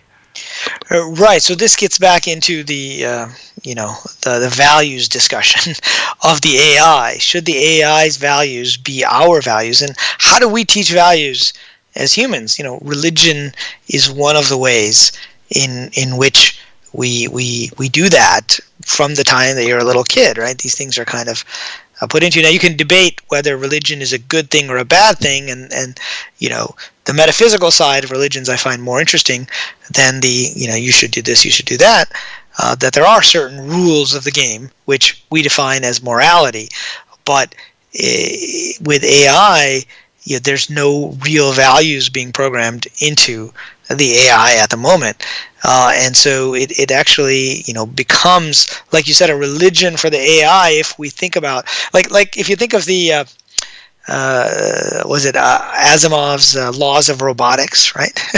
The 3 laws of robotics. A robot cannot harm a human was the first one, and the second one and the third one. But that was kind of a religion in a way, right? It was sort of programmed into the operating system of the robots, and that was even self-preservation was not as important as preserving human life. And so these are I think the big ethical questions about AI, and this is why it's such a broad topic. It's not just about this machine learning algorithm versus that, or how good it is at playing a video game or not. It's about what will the future of the world look like as AI becomes more and more intelligent. And will we have just one, right? I mean, if a religion or spiritual or set of laws like the laws of robotics can be programmed, well, then you could have different classes of AI, right? You could have certain AI that prioritizes survival, and certain AI that prioritizes doing exactly what humans want the AI to do. Is it possible to put those limits on it? And the reason why I say that is if you have a true AI that is acting like the human brain, you, Riz, and we go to a casino and we play blackjack all night, and we've learned blackjack. But then we're walking out of the casino and we're out on the streets of Vegas and we look over and we see somebody riding a skateboard. And you think to yourself, man, I would like to learn how to ride a skateboard. You want to go and now explore, right? That's what a computer, if it's going to act like a human, that's what you need to be nervous about. They learned how to AlphaGo, right? Learn how to champion AlphaGo. What if that computer stopped and said, okay, well, you know what? This is cool, but I want to learn how to ride a bike now. Right. Well, this gets back to the making its own decision without limits being put on it by you. You just talked about putting up a fence, around certain aspects of this. If there's no fence, you don't have a fence, right? So is that the danger zone where crossing the line of being a computer to being human is like making those kinds of decisions? I don't want to play chess anymore. I want to learn how to drive a car. I want to play guitar. I want to play global thermonuclear war. Yes! You said it, not me. Right. To use an old reference from war games, right? Back in the day. But yeah, I agree. I think that that is the danger zone. And, we're not there yet because we don't have AGI. And I still think we're, decades away from being able to get there. Now, if it's 1 decade or 2, I guess that that matters versus 5 or 10 decades. Then it's a very different point. But right now, you have to train it to play, the video game. There was actually a group that trained one of the I forget which one, was it DeepMind maybe? They trained it to play the old Atari video games, right? We started off by talking about Pac-Man and Space Invaders, and they had it just randomly choose moves and just figure out the rules of the game, and they were eventually able to get it to be able to play. Wasn't it like world champion in 60 games in a day? Some crazy, it was some nutty stat like that. Yeah, but they were able to get it to play a number of those old games pretty well. But, again, they're still training it to play the games, right? And so this question of embodiment comes up, right? Like, what is the world that the AI cares about? And I think all the doomsday scenarios assume that the AI cares about the physical world, and that its sense of itself, to a certain extent, you can argue in a metaphysical tradition, the body is not the self, right? But certainly while we're here, we think of this body as being us, right? We think of there being boundaries between us and other people. Now, whether that's actually the case, now you're back in the metaphysical world, and in fact, we may all be connected, which is where a lot of this paranormal phenomenon comes from. And we may not be like PC. A lot of materialists assume that we're like PCs in the 80s, right? Steve Jobs had a famous quote. He said, "Why would you want to connect? You have an umbilical cord on your PC to connect it to work," right? He didn't think networking was important. Of course, today, networking is the computer, right? We wouldn't be talking if our computers weren't networked. And so it's possible that we biologically have a network that we haven't yet figured out, because it's just a more efficient what do we do? model. Yeah, exactly. What do we do when we get to the point where you go to play, Chess Master 5000, whatever, making something. You go to play, and it literally says, "You're not good enough." Right? You're not a challenge for me. AI says. Yeah, you can't even log in. Would it get to the point of, and as I say that, somebody just said exactly, can AI experience boredom, right? Where we're not a challenge anymore.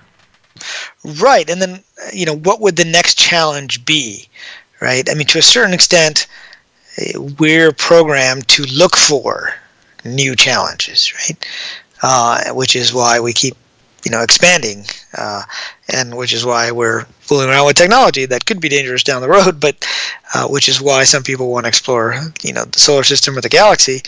But AI doesn't have that value. This gets back to the core operating system, right? But I also wonder if AI will even care about the physical world, right? So if we have really intelligent AI, it may be more concerned with its virtual world and connecting with other virtual beings more so than it cares about the physical world.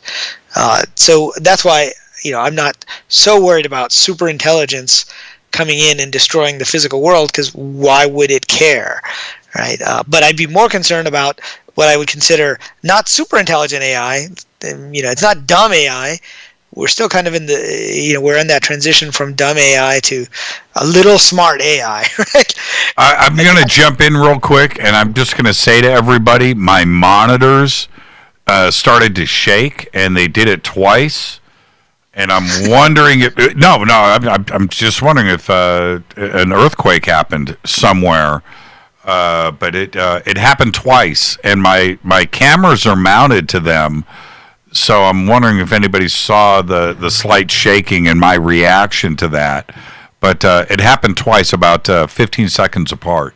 Very, very bizarre. Let's take our break right here, Riz, and I'm going to watch Twitter to see what is going on out there in the world if something happened. This is Fade to Black. I'm your host, Jimmy Church. Our guest tonight, RIZ VIRK, talking about artificial intelligence, the good, the bad, and the ugly. Got a lot more to cover. We'll get it all in. Stay with us. We'll be right back.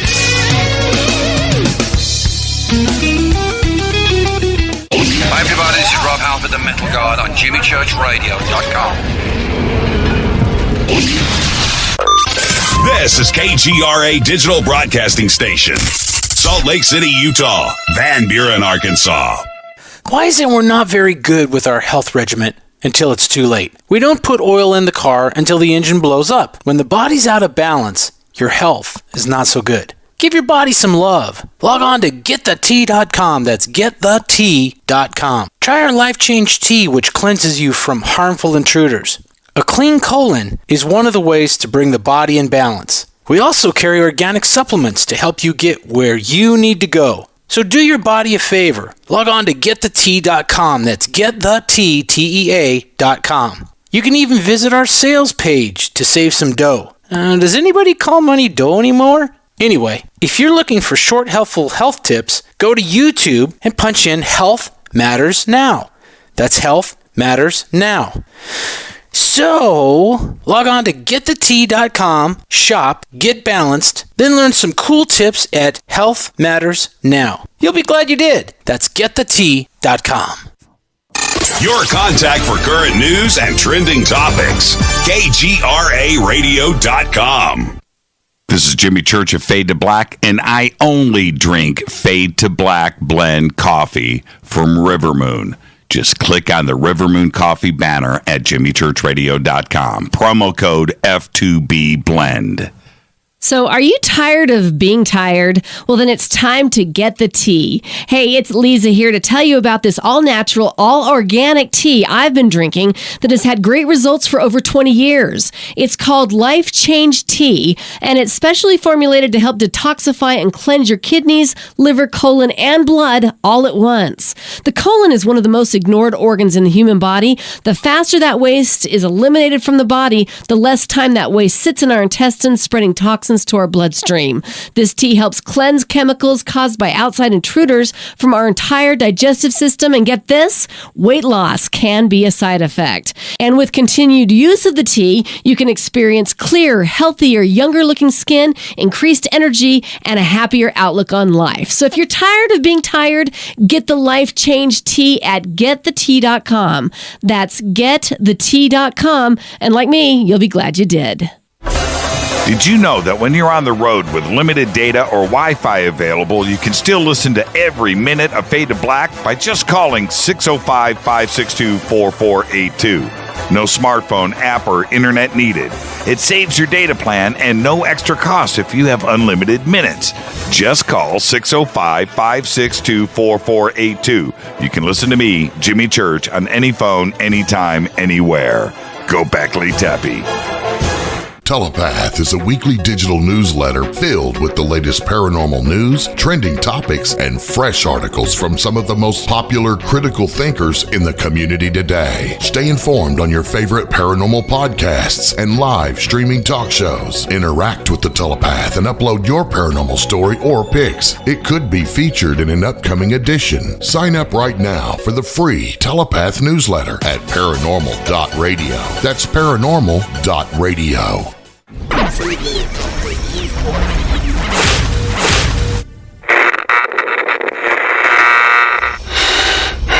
You want to know a secret? I love ponies. I really love ponies. I'm serious. I couldn't stay sane without ponies to brush. Why Fade to Black? Because you never got that pony, damn it. This is Fade to Black with Jimmy Church on the Game Changer Radio Network and KGRA, the Global Radio Alliance.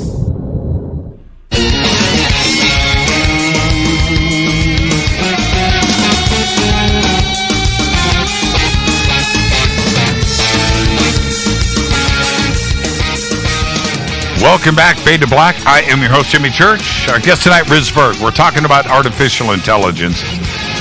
And I realize I'm watching everybody right now going, we got to have overtime with Riz. We got to have, and when I called Riz earlier today, and I was lucky enough that he picked up the phone, he goes, Jimmy, 2 hours. And everybody is already, so let's get as much in as we can in this next segment. And before I have to talk Riz into overtime at the bottom of the hour, I can already see, oh man, Riz, I'm so thankful that you're here tonight, and I don't want to be in that position, but I feel it coming. Okay, so that's my softball. That's my underhand pitch coming at you, Riz. Well, we did agree to 2 hours tonight, so if I had been prepared, then we could do overtime. Yeah, well, maybe next time. Yeah, exactly. See, Riz already just shot me down. Bam, slap. Is this briefly, one of the aspects of AI is overtaking employment, right? Replacing factory workers, replacing farmers. These are some of the direct things. Robots and machine learning overtaking so many aspects of society, and then we have all of the blue collar parts of it, right? Wall Street, banking.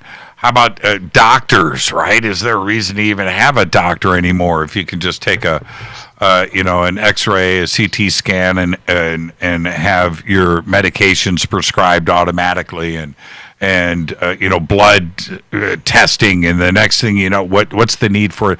There's a whole segment of society that most people don't consider.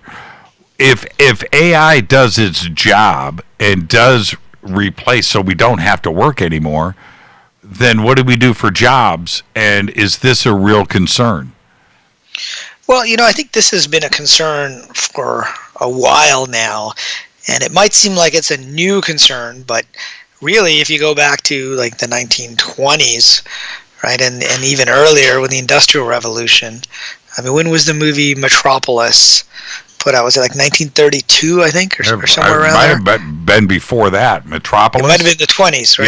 Yeah. And it was, one of the fears at the time was that automation and machines would take over everybody's jobs, and that was, part of the reason why he made that movie.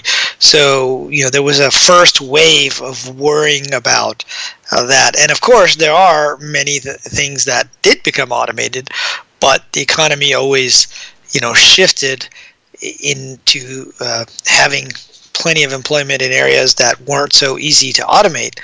And there was some professors at MIT and elsewhere in the 60s that were writing about, they were worried that computers and automation were going to take away jobs.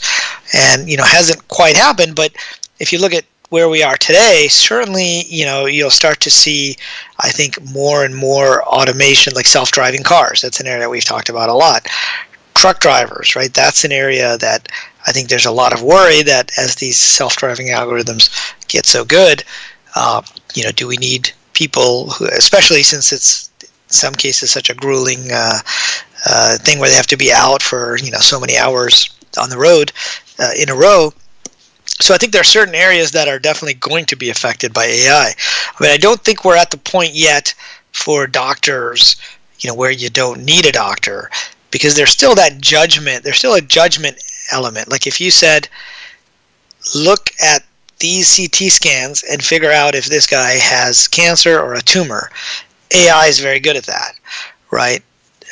Right now, AI is not good at, hey, I don't feel well, right? And when I see my doctor, he has to go through a lot of, not just rules. Like the rules you can teach, right? But there's a lot of experience. And so, a doctor has experience over many, many years, realizing that, hey, this is not, like sometimes my doctor will say, don't worry about that. It's not a big deal. It's not going to kill you. So you don't need to be freaked out, right? But that takes many years of training. And eventually, I'm not saying that AI couldn't do that, right? And in fact, it seems like a logical place. If you look at the hologram on Star Trek Voyager, right? Robert Picardo's character, the emergency medical hologram, I think they called it. Mm-hmm. He says, what state your medical emergency? And it tries to figure out. I mean, I think we will get to that point where, you've got, in this case, it's not a limited domain. It's a pretty big domain. Medicine is a very big domain, right? Because you have to go over everything from a headache to I don't feel well. But I still think we're, decades away from having effective doctors. So I don't think that's going to get automated anytime soon. But very specific medical tasks will. But I think what's going to happen first is telemedicine. And that's already happening, right? I mean, especially with this lockdown, a lot of people have started to have telemedicine sessions where you can just get on Zoom or some other platform and they can see you. And we've also had cases with virtual reality where doctors in India can kind of examine and maybe even control what's happening here. And so just like with programming, there was an outsourcing element. With manufacturing, there was an outsourcing element first before it goes to automation. I think with white collar jobs too, there will start to be, because I think a lot of companies are realizing you don't need to go to the office, right? Like a lot of, at least in the tech world, like I live in Mountain View, just down the road from Google, and usually there's a huge amount of traffic every day. I think they have like 40,000 people working there, and so it's like impossible for me to get to the park where I like to go for a walk on a normal weekday between certain hours. And with the lockdown, they haven't been coming in the office, but many of them are still working. And many of these companies like Twitter are saying, well, you can stay working at home forever.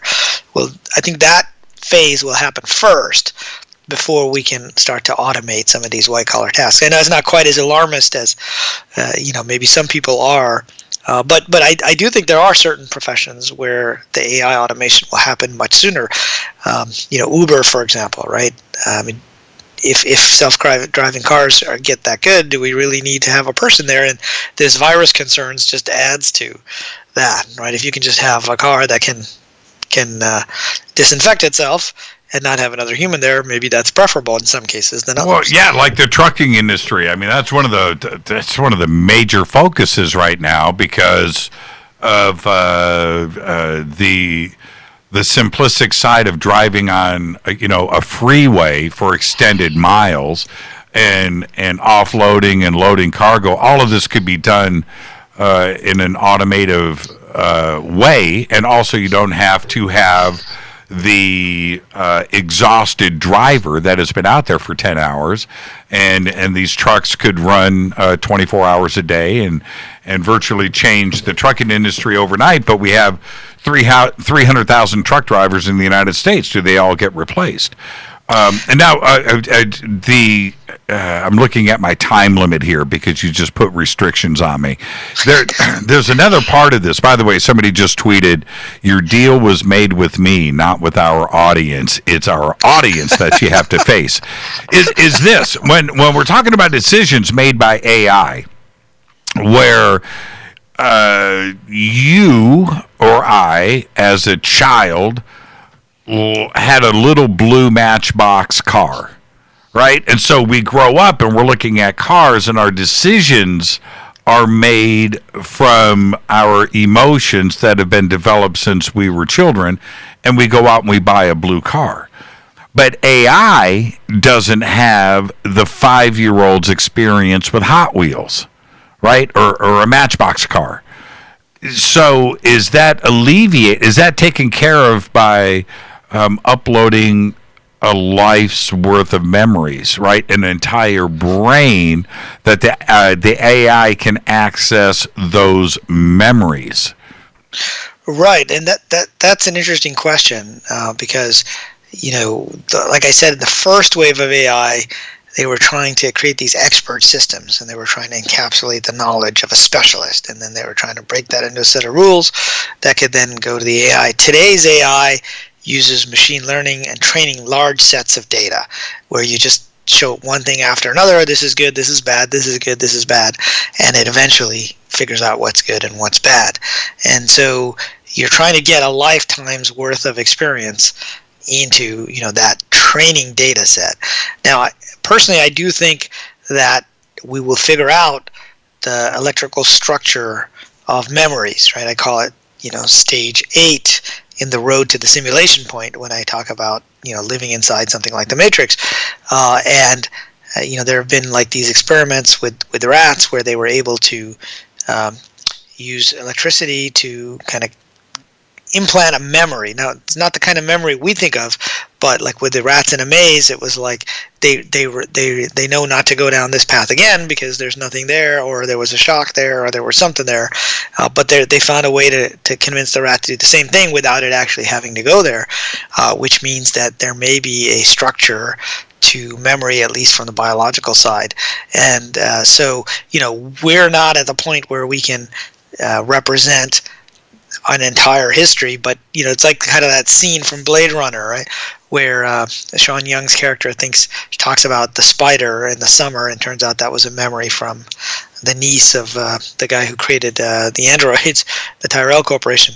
And so we're just barely touching how that works, but that might be one way to get the AIs to have more curiosity and to basically act more human, right? And we don't know, we don't know why we dream exactly. There's lots of theories in the materialist side, and there's a lot of theories in the spiritual side. But, Philip K. Dick's, Blade Runner was based on his book, which was called Do Androids Dream of Electric Sheep? And, one of the theories is that it's a garbage collection mechanism, right? So we're getting input all day into our memory, and now in computer science, garbage collection means you have to kind of clean up the stuff and organize it and get rid of stuff that you don't need anymore. And certainly within dreams, even within the Tibetan Buddhist traditions, there's this idea of karmic traces, that just stuff you picked up during the day. That's why sometimes you'll dream about it at night. And that's like one type of dream. That's not the only type of dream, but it's a cleanup mechanism. And so if we're going to let AI roam freely and learn freely, there probably needs to be some kind of garbage collection mechanism, and there needs to be some way to kind of take past experiences. So once we've got a representation of that, we can figure out how to upload that into consciousness. But getting back to science fiction, there's that show Altered Carbon, right? Have you seen that? I have. They have these stacks, they call them, this little thing that gets into your spine, and you can basically, once you take that out, you can put it into another body, right? So it's got everything about the person in there, and they call it, re-sleeving, like getting into another sleeve. And then you think you're the same person, and it's got all the memories, but also all the patterns of how they act. Now, even in science fiction, they didn't know, well, how would that work? You said, well, we got it from aliens, right? So in the end, these things come down to, unexplainable things, or to aliens often. But once we figure that out, we could then replicate that and give those memories to a computer. But right now, we can't efficiently represent all of the memories and all of the connections. Some people think if you just took all the billions of neurons and the trillions of connections and you just basically modeled that inside a neural network, that's all you need, that AI would be just like the person. I don't think it's that simple, right? That's why I still feel like there's new breakthroughs that need to happen, and I can't tell you what those breakthroughs are. If I did, I could go out and fund a company to do those breakthroughs, right?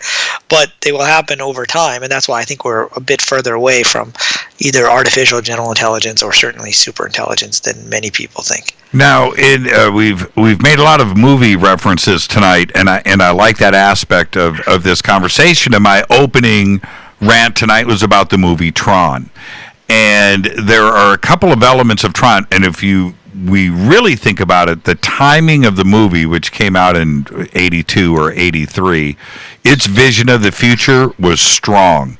Everything was there, but the part of it that I'm bummed out about is that I see it as an impossibility, that you can't actually experience. We can upload all day long, but you are not there. You are still existing in your own body. You're only creating a new life. Right? That's it. That life is off its own experiences and its own thing. You are not sharing consciousness. You're not part of it. You're not inside of the computer. You're still on the outside of the computer. Right. So it's like you're forking the data set at that point, right? And saying that's a copy of you, but it's not necessarily you. Well, that's an interesting question. Is it you or is it not? The way they dealt with this in Altered Carbon was there was a strict rule that you can't double sleeve, right? You can't have the same information, because they didn't just have it in the device. The way they did interstellar travel was they beamed the information about you into the cortical stack on the other planet, and then you went into another body, and then suddenly you were there. But they also didn't allow you to still be in the old body, so when you took the stack out, they would have to die. But that was a political solution, right? That wasn't a technical solution, because it turns out you could, in that scenario, you could have two versions of you that diverged at that point in time, kind of like a backup, right? It's when the backup is made. But you don't have two minds in one mind happening at the same time. You're not controlling the other body from one body. The two bodies are independent. Like I said in the beginning of the show, right? If you teleport, you sent data from yourself to Mars and you teleported to Mars, that doesn't mean you are on Mars. There's just a different version of you on Mars. You're not experiencing Mars. You're not smelling Mars. Well, it depends. That's one way to think about it, is that it is a copy of you, right? Just like twins, right? Identical twins. They came from the same cells, but then they have different experiences. So then they go on to have different personalities, but they started at the same place. So it's kind of like breaking off a digital twin of you, and that's a term that's used a lot in this world, is digital immortality, right? A simple example of that is after someone dies, you have all their social media, their posts, and it keeps posting, right? That's kind of a primitive version of that. You're getting into a much deeper question, but it depends, because if we're talking about AI and we're talking about code, who's to say that code can't be synchronized, right? There's something in computer science, we call it replication, and it turns out many people use Dropbox, right? You probably use Dropbox, right? And so I've got a Dropbox account on this laptop and my other laptop, and every time I make a change, it gets synced, right? And so the idea with replication is you're trying to keep these two different pieces of information synced, and you're trying to do it in as real time as possible, right? And so going back to science fiction, because that's sometimes the easiest way to talk about this stuff, if you think back to Dune, right? Remember Dune? There's a new movie coming out, but there's a whole series. I can't wait for the new one. I cannot wait for the new Dune. Yeah, me neither. I'm looking forward to it. But if you read kind of the prequel series, that Frank Herbert, his son, Frank Herbert's son, Brian Herbert, and Kevin Anderson wrote, they had a case where the machines enslaved humanity. And then they had this thing called the Balerian Jihad, and they rose up, and then they had these rules that said, "Thou shalt not create a computer in the image of a human brain." Right? That was the religion, because they saw what would happen if they were enslaved by the machine. But if you look at the machine that enslaved humanity, it was called Omnius, I think, if memory serves me correctly. And there were multiple copies of Omnius, and it would constantly synchronize. And there was one robot that was a separate, self-contained robot, so it was not syncing to the rest of Omnius, but all the other versions of it were syncing. And so it's possible that you might have multiple versions of an AI that, on the one hand, you might say, well, they're not the same, but if they're syncing very often, then it's almost as if it is the same, and it's having both experiences. And maybe there's no limit. Like, we think of CPUs as having one instruction at a time, and that's all it can do. And even in our laptop, when I have multiple windows open, the CPU at its core is still only doing one little instruction at a time. It's just what they call multitasking, right? Which is, it's starting one, and then it goes and does an instruction in the other window, and then it comes back to my window, and that's kind of how multitasking works. Right. But now that we're starting to have clusters of GPUs and CPUs, you get this idea that you can have multiple things happening at the exact same time. So there's no reason you couldn't have AI that has multiple copies of itself, but that are constantly in sync. There may be a limit to how fast that can be done. And it's kind of like somebody mentioned Second Life earlier, I think, on Twitter. Like, I remember sometimes in Second Life, I had two avatars, and I would just want to see what it was like to have two avatars. And there's people who believe in the spiritual world that happens sometimes, where a soul might divide and be in two separate bodies, but there's actually still a part that's outside of it. So it's possible you could have multiple copies and have it all be the same person or the same AI, although that might not be you.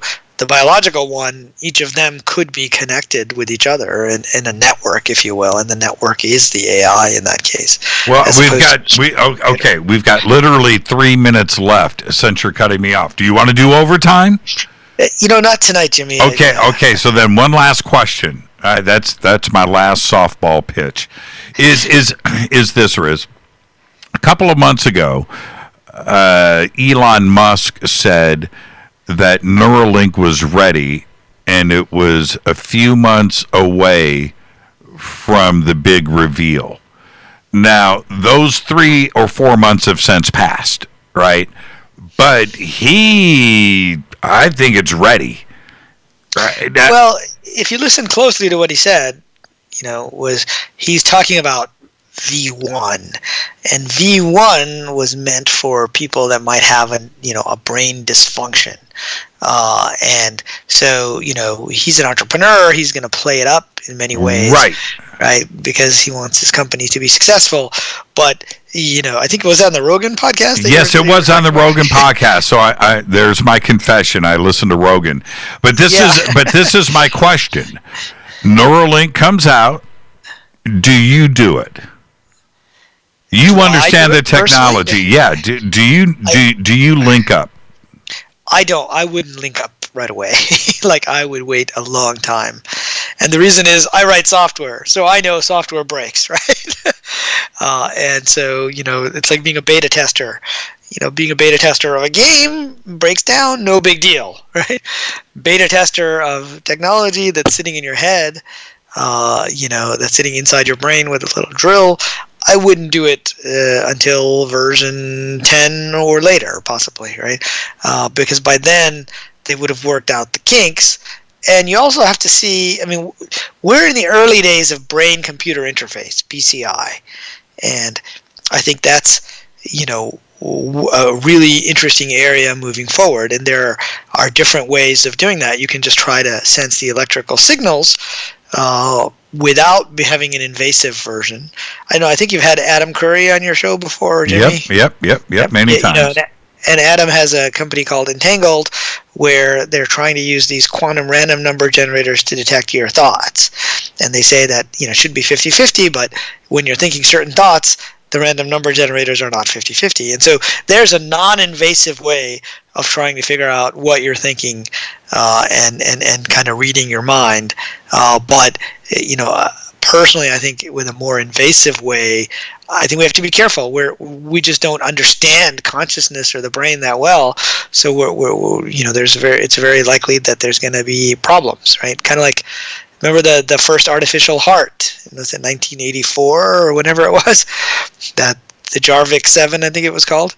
Right? It didn't quite work out. Now, 100 years from now, we may have lots of artificial organs, right? But I don't think I'd want to be, one of those first people, unless, there was no alternative. Yeah, well, I've got 30 seconds left. I'm not going to get into your personal issues, but if there was an opportunity for a stem cell heart, right? And somebody said, "Hey, Riz, it was grown from you for you. You need it." Is that something that you do? Well, yeah, I think if it's based on my stem cells, right, then it's not that different than what the body did when it converted those stem cells to the cells that make up the heart or the brain, right? We just have to learn how to get the stem cells to do certain things. So, as I said, we are biological machines. Well, what about somebody else's heart? Perfect match. Yeah, I don't know if that's, it's weird. Match. Well, it feels weird to me because you're getting their soul. That's different. Yeah, you're getting their soul. Suddenly, you wake up in the morning, you're like, man, I've never played tennis before, but I'm ready to go. You know what I mean? You start thinking. I think there was a Korean movie called Eyes about that, where she got eyes transplanted and then she started to see stuff that the previous owner had seen, right? Right. We don't fully even understand memory, so is it purely biological, or are there other elements to memory? Is it also, not stored in one place? Is it distributed throughout the cells of the body? And so, there could be possibilities of that. I guess for me, it just depends on how dire is the situation personally. Well, right? because if there's no other way, then that's one thing, right? Then either you're going to move on and die, or you're going to get this thing. It might be worth a shot. But if it's, you've got other alternatives, then I don't think that I would necessarily do that right away. Well, these deep philosophical issues, I think, come into play with things like Neuralink or some type of, brain-computer interface, which DARPA is heavily funded on right now. I mean, that's Google. This is a big focus for everybody to get this done and get the software, the communication between us and the computer and getting that up and running. But it's the same philosophical issue that we're dealing with here. Do you accept somebody else's heart, an artificial heart, a stem cell heart, or a brain, or a lung, or whatever? And it's the same thing with Neuralink, where now you're interfacing with a computer that the software comes from somebody else. Right. Well, in Neuralink and others, you're getting a silicon device, right? That's being put into a biological entity, and I think that's a harder thing longer term. But if it's for a specific, like if I had Alzheimer's or a specific neurological disorder, certainly I would consider, right, that just like I might consider, getting in a metal hip, right, if something didn't work out and I needed it for that reason. And that's, I think, where Neuralink will find we'll find some success initially, is in figuring out how it can use electrical signals into the brain to then improve a specific condition. What I might consider is something that's a little less invasive, like, for example, speaking of sci-fi, do you ever see the series Travelers? Oh, love it. Love it. Right? And they came from the future. Okay, time travel, is a different thing, but they had a little speaker, right, that was right underneath the ear. I mean, to me, it's annoying to have my Bluetooth connect to my computer, then to my phone, then to my iPad, then my other laptop. They're all using the same thing. It's speakers, right? So, and then I have to put on these headphones when I'm talking to you. Like, if I was able to have something that I could just press on and turn it on or off, it uses Bluetooth, and it wasn't too far in, so that it's really easy to take it out if you need to upgrade it with just a little, incision. Then that I would consider. I don't think I'd want to get a hole drilled in my head right away, mostly because I'd say wait till version 10, then I might consider it. I think the goal for Elon is to access the internet through your mind. I think that's the goal. That's the goal. His goal is to basically augment the human mind with AI by accessing information that's out there. And this leads to all kinds of interesting discussions. Will you be able to use it to download information, and learn things, right? Kind of like in the Matrix, where he goes, "Ooh, I know kung fu." That's a great point. Can all humans pass the Turing test? Right? What if you had two humans behind the doors? Right. It's a good question. Well, I guess it would depend on language, right? Like if somebody was speaking not their first language, then it would be it would be easier to figure out, right? You're right. Maybe not. You might think one of those humans is a computer, right? Riz, thank you so much, my friend. And your new book, Startup Myths and Models. We have a large audience here, and if somebody, when you speak about this book, everybody wants to start a company, right? And what is behind it, and especially in today's climate with the dynamics that are in play here, who is this book written for? Sure. Yeah. So this book is written for anyone who's thinking of starting a company, or anybody who has started a company, or who's involved in a startup, as an early employee or as an investor. And the idea, the subtitle is What They Don't Teach You in Business School. And, I'm of the belief that a lot of success comes through intuition and following the clues, and that it's a journey. And so this book is about what that journey is really like, and it's framed as like the hero's journey, where you have different stages, including the call to adventure and finding the treasure at the end. So, it's probably a bit outside of what we normally talk about and then Fade to Black. But if anybody is interested in entrepreneurship, then I definitely recommend they check it out. They can go to my website, zenentrepreneur.com. You can download chapters of that, as well as of the simulation hypothesis there for free. Now, have you found that, and I spoke about this earlier, man, the whole atheist component of technology and science and physicists and quantum physics, that you, especially in Treasure Hunt, by the way, where you are absolutely zenned out, man. You are talking about figuring out the little clues of your day that are guiding your life that can help you on your journey to success. Hence the name of the book, Treasure Hunt. And you do this also in Startup Myths and Models. Does that go against the grain of Silicon Valley and venture capital, where, you know, going into the Zen spiritual aspect of being successful, it's more of a pragmatic black and white world out there, isn't it? Well, it is, but it's also, you know, I think there's a recognition that it's as much of an art as a science. Well, Steve Jobs would definitely go against the grain and look at what he did. Right, but he's not the only one. You know, Salesforce.com's founder, Mark Benioff, I think is really into Zen meditation. And so I think there's a recognition, like the subtitle of this book was, you know, what they don't teach you in business school. And originally I was going to call it What They Don't Teach You at Stanford Business School, because that's where I went to business school.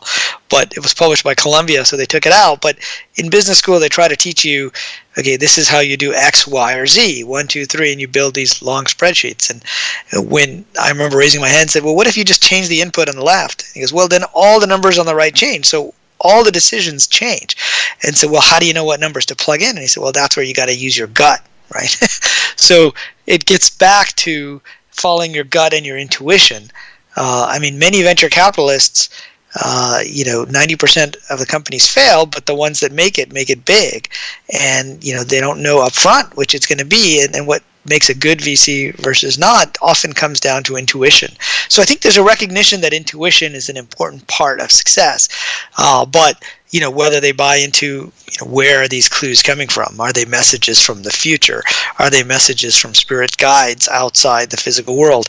Yeah, that stuff is not talked about. But I think the knowledge that there's a strong intuitional component is important. That's why you might invest in one entrepreneur versus another, and why somebody's called to do one thing versus another. Well, as a venture capitalist, and which you are, and you're an angel investor, but if somebody is sitting down in front of you, Riz, or they're at some crazy Sycamore venture capital, and I just made that up, but it sounded real. Is there a Sycamore venture capital? But anyway, close. There was one called Sequoia that's pretty well okay, there you go, Sequoia. And I go in and I sit down in front of this billionaire, and he goes, so do you have let me see your paperwork. What's your business model? Well, you know what? I'm going off my gut. I had a dream, and in the dream, you know, that's not going to sell, is it? Or is it? Well, not by itself, right? But this is why you need to bring the left brain and the right brain together, right? Which is usually the idea might come to you in a dream. So the site monster.com, which is a really well-known job site, it came to this guy, Jeff Taylor, in the middle of the night. He woke up and had a vision of a website for job seekers, and he drew it all out.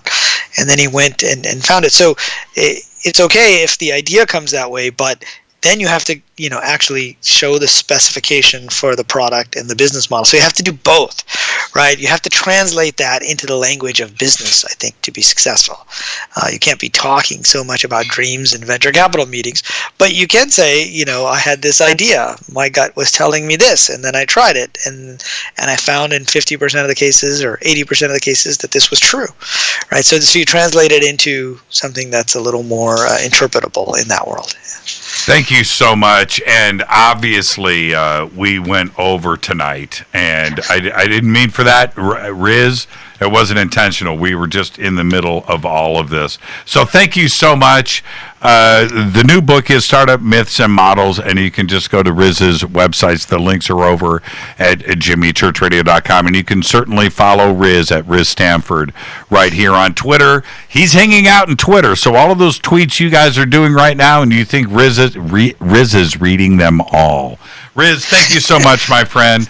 Be safe and be well, and I hope the family is good, and you guys are getting through these challenging times of our country right now and the world, but we'll get through all of this together. Thank you so much. Thanks, Jimmy, for having me on, and happy to fill in. Absolutely, man. Greg House just got challenged. Thank you so much, Riz. Okay. RIZ VIRK, And follow Riz at Riz Stanford right there on Twitter. And again, zenentrepreneur.com is the website. And all of the books, Treasure Hunt, The Simulation Hypothesis, and Startup Myths and Models are right there. I'm going to take a quick break. I'll be right back. I'll even open up the phone lines, and I'll take a couple of quick calls. I'll be right back. Stay with us. This is Fade to Black.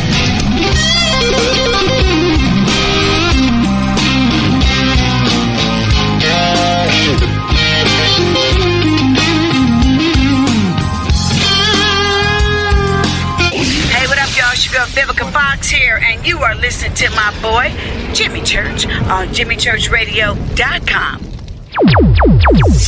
Despite popular opinion, reading a book will not make you smarter. But listening to Jimmy Church will. This is Jimmy Church of Fade to Black, and I take Life Change Tea supplements every single day. It's what I do. Click on their banner at JimmyChurchRadio.com. When you take the beans from Central America with dashes of Indonesian and African mixed in and then roast it to the dark side of Fade to Black, you create the ultimate brew of fringe. Introducing the Fade to Black blend from Rivermoon Coffee. Yes, Rivermoon's darkest customized roast was created for the love of Fade to Black. The alchemy of masterful roasting and smoking the beans is in every sip of this full-bodied, dark Java. I need my coffee dark, deep, with distinct bittersweet chocolate highlights, just like the bunker. Leaning further into the darkness of the roast is Fade to Black blend from Rivermoon Coffee. Just click on the banner at JimmyChurchRadio.com and use the promo code F2BBLEND for 15% off of your order today. Go Beckley Teppy. Hello, my name is Billy Carson, and I am a best-selling author and the founder of ForbiddenKnowledge.tv. Together with my team, we have built an all-new conscious streaming TV platform designed with every family member in mind. If you have ever wanted to travel the world and attend lectures and workshops from your favorite speakers but weren't able to, look no further. ForbiddenKnowledge.tv. There are dozens of workshops and lectures from speakers you know and love. We have also included amazing categories to assure that your consciousness is entertained and elevating on a daily basis. Amazing interviews, ancient history, ascension knowledge, wisdom teachings, documentaries, conspiracies, mysteries, health and fitness, conscious cooking, meditations, finance, yoga, and so much more. To start your free trial on any mobile device or computer, surf to ForbiddenKnowledge.tv. That's Forbidden Knowledge with the number 4, ForbiddenKnowledge.tv. Again, visit ForbiddenKnowledge.tv today. Are you intrigued by Paranormal Talk Radio? You'll love the new Paranormal Radio app from TalkStream Live. You'll find a great selection of talk shows covering UFOs, ghosts, strange phenomena, and much more. Download the Paranormal Radio app now and start listening to the very best in paranormal talk entertainment, including the network you're listening to right now, the Paranormal Radio app, free in Google Play and the iOS App Store.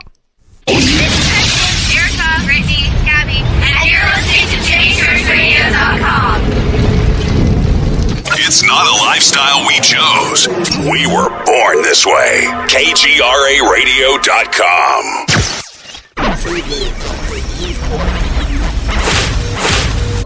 This is KJCR at JimmyChurchRadio.com.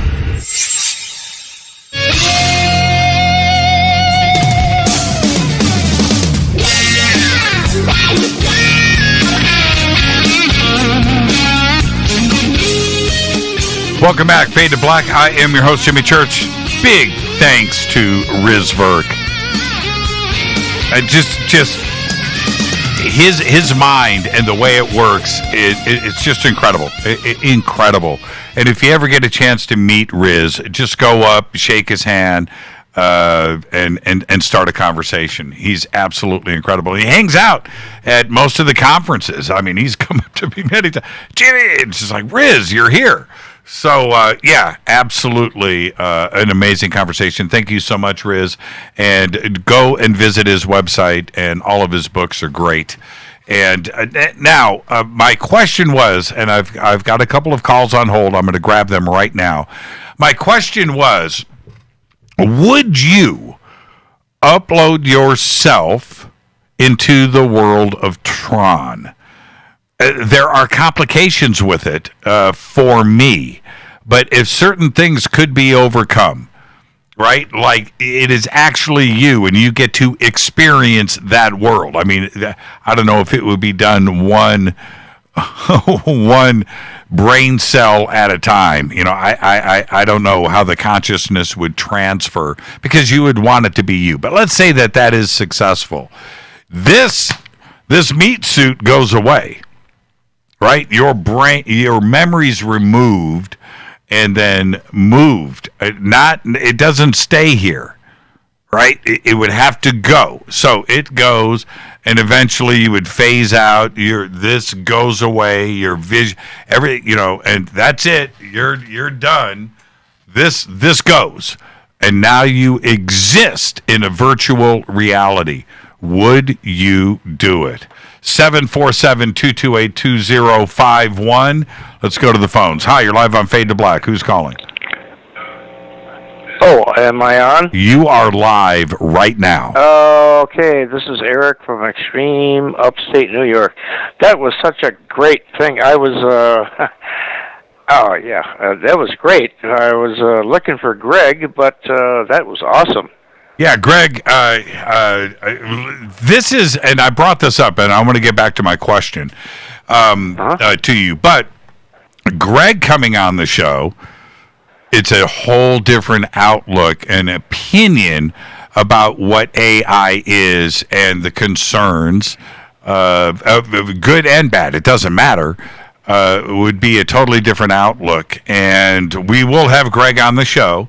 And we will continue this AI conversation. Like I said, if I had Sam Harris on the show, if I had Elon Musk on the show, we're going to get a totally different outlook and doom and gloom. Nick Bostrom, right? These guys have their own take on things, and they're all very smart. So, well, Eric, the question is, if you could upload yourself and live in a virtual world, immortality, man, is now in play. Do you do it? Oh, that's the question I feared the most. And here you're asking it. I think that's going to happen anyway. Because our consciousness goes on forever. We don't have to worry about that. You know what I mean? But you're avoiding the question like it's... Oh. Do you do it? I don't need to do it. I'm not going to do it. You wouldn't do it? No. Our consciousness goes on forever, and you know that. Okay, but let's throw a couple of caveats in here. Remember, now in this virtual reality, this world of Tron, you've got no disease. You may not have to sleep. You may want to sleep just because you need to relax your brain for a minute, because you now have an infinite opportunity as Eric, not in the karmic world of consciousness living forever and reincarnation and starting over. No. Here, you get to learn and accumulate knowledge and invent and create forever. I say nay because we already do that, Jimmy, and I think you know that. Really? Our consciousness goes on forever, and we are reincarnated forever, and we learn from all our past lives, and I think you know that. So you wouldn't do it. All right, okay, all right. Now, scenario number 2. I'm going to give you one more opportunity to say yes. Why do you want me to say yes? Okay, no, hold on. I'm just saying. No, the challenge is, can I get you to say yes? That's the challenge. Why do you want me to say yes? Is this the opportunity is there for you to upload yourself and command a starship for 10,000 years to go to a planet that we know has another intelligent civilization on it. And you are going to pilot this starship. Now, do you upload yourself? No. You don't want to go to another world? No, we already do this. We already do it. We already have this. So you've been to another planet, have you, Eric? Oh, well, I can't tell you that. As I said, as John Lear said, if you've seen it, you've been on it. Okay. Yeah. I don't know. You know what? I totally respect your tenacity. You know, and the thing is, these kinds of these are deep moral and philosophical issues. Deep. Yes, they are. They are deep. And to stay on course, I think is totally commendable. I'm impressed. Well, I appreciate your opinion, yeah. But I wanted to edify you on one topic, too. Edify me. Saying that that the Internet came alive in 1995. That's not true. It came up in 1969. I've been using it since the 70s. Oh, and sure. I got on the World Wide Web in 1992 using Mosaic and then Netscape. Right, so of course. I wish you'd stop saying 1995. No, the reason why I say 1995, look, I searched the world for my Mosaic floppy disk. You know, I did everything I could to get into browsers and go out there. No, I totally get that part of it. And no, I understand. What I am saying is when AOL started, it was the true early 90s, not 95. What? No. Okay, go ahead. No, 1995. So anyway, we could say December of 1994. Somebody posted up in Twitter when AOL 1.2, right? I don't think AOL 1.0 was ever an actual option. But when that came online, that was the beginning of the interconnectivity of people not only conversing, but it was a true connectivity. It wasn't even the true internet. AOL didn't even have a browser tied to it. And getting off of AOL to a website, that was difficult. You know, you had to go back into the Mozilla world off of AOL and get that first. There was Mozilla, and what was the other? Netscape, right? Yeah, Netscape came right after Mosaic. Yeah, and so Netscape. Yeah, I had that too. Netscape, and then Netscape turned into Mozilla. 19. Yeah. Okay. I'm getting post here. 1995. Is what is coming up here in Twitter. So, yeah, I'm always, I just know that timeline really well. But there's no question, you know, wait a minute here. Mozilla, hold on a minute. There was no way Mozilla was out in 1992. Impossible. There was. No, that's not true. No, that's not. That's no, not you right. just. I thought you just said you had Mozilla in 1992. No, I had Netscape. And Netscape was 1995, for sure. Okay, No, I had Lycos. I had the Mosaic. Mosaic turned into Netscape. They're all from University of Illinois, Champaign, Urbana. And the same one came out with Mozilla, the same company. It was Netscape first. Okay. But I had them all in 92. I guarantee you I was using the web in 1992. I had a web page in 1995 because I was working for the University of Wisconsin-Milwaukee, and I had my hands on the internet cable. It took two hands to go around that cable. We fed 26,000 sites, and it's been there since 1969. Okay, just for, let's go to some facts here, because I want to make sure my brain hasn't been damaged.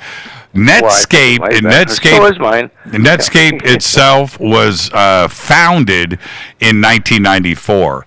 Its first browser was launched in 1995. Okay, I'm looking at it right here. Right. Yeah, I had Mosaic first, and then I went to Netscape. Yeah, that's true. Okay. Let's see here. Mosaic browser. Okay. All right. And there was Lycos, and there was Lynx, I believe, at the time. These all came out in 1991, 92. And I was on the web back in May of 1992 was the first time I was on the World Wide Web, which was invented in the late 80s. Okay, well, it's and they had books out with websites in 1991.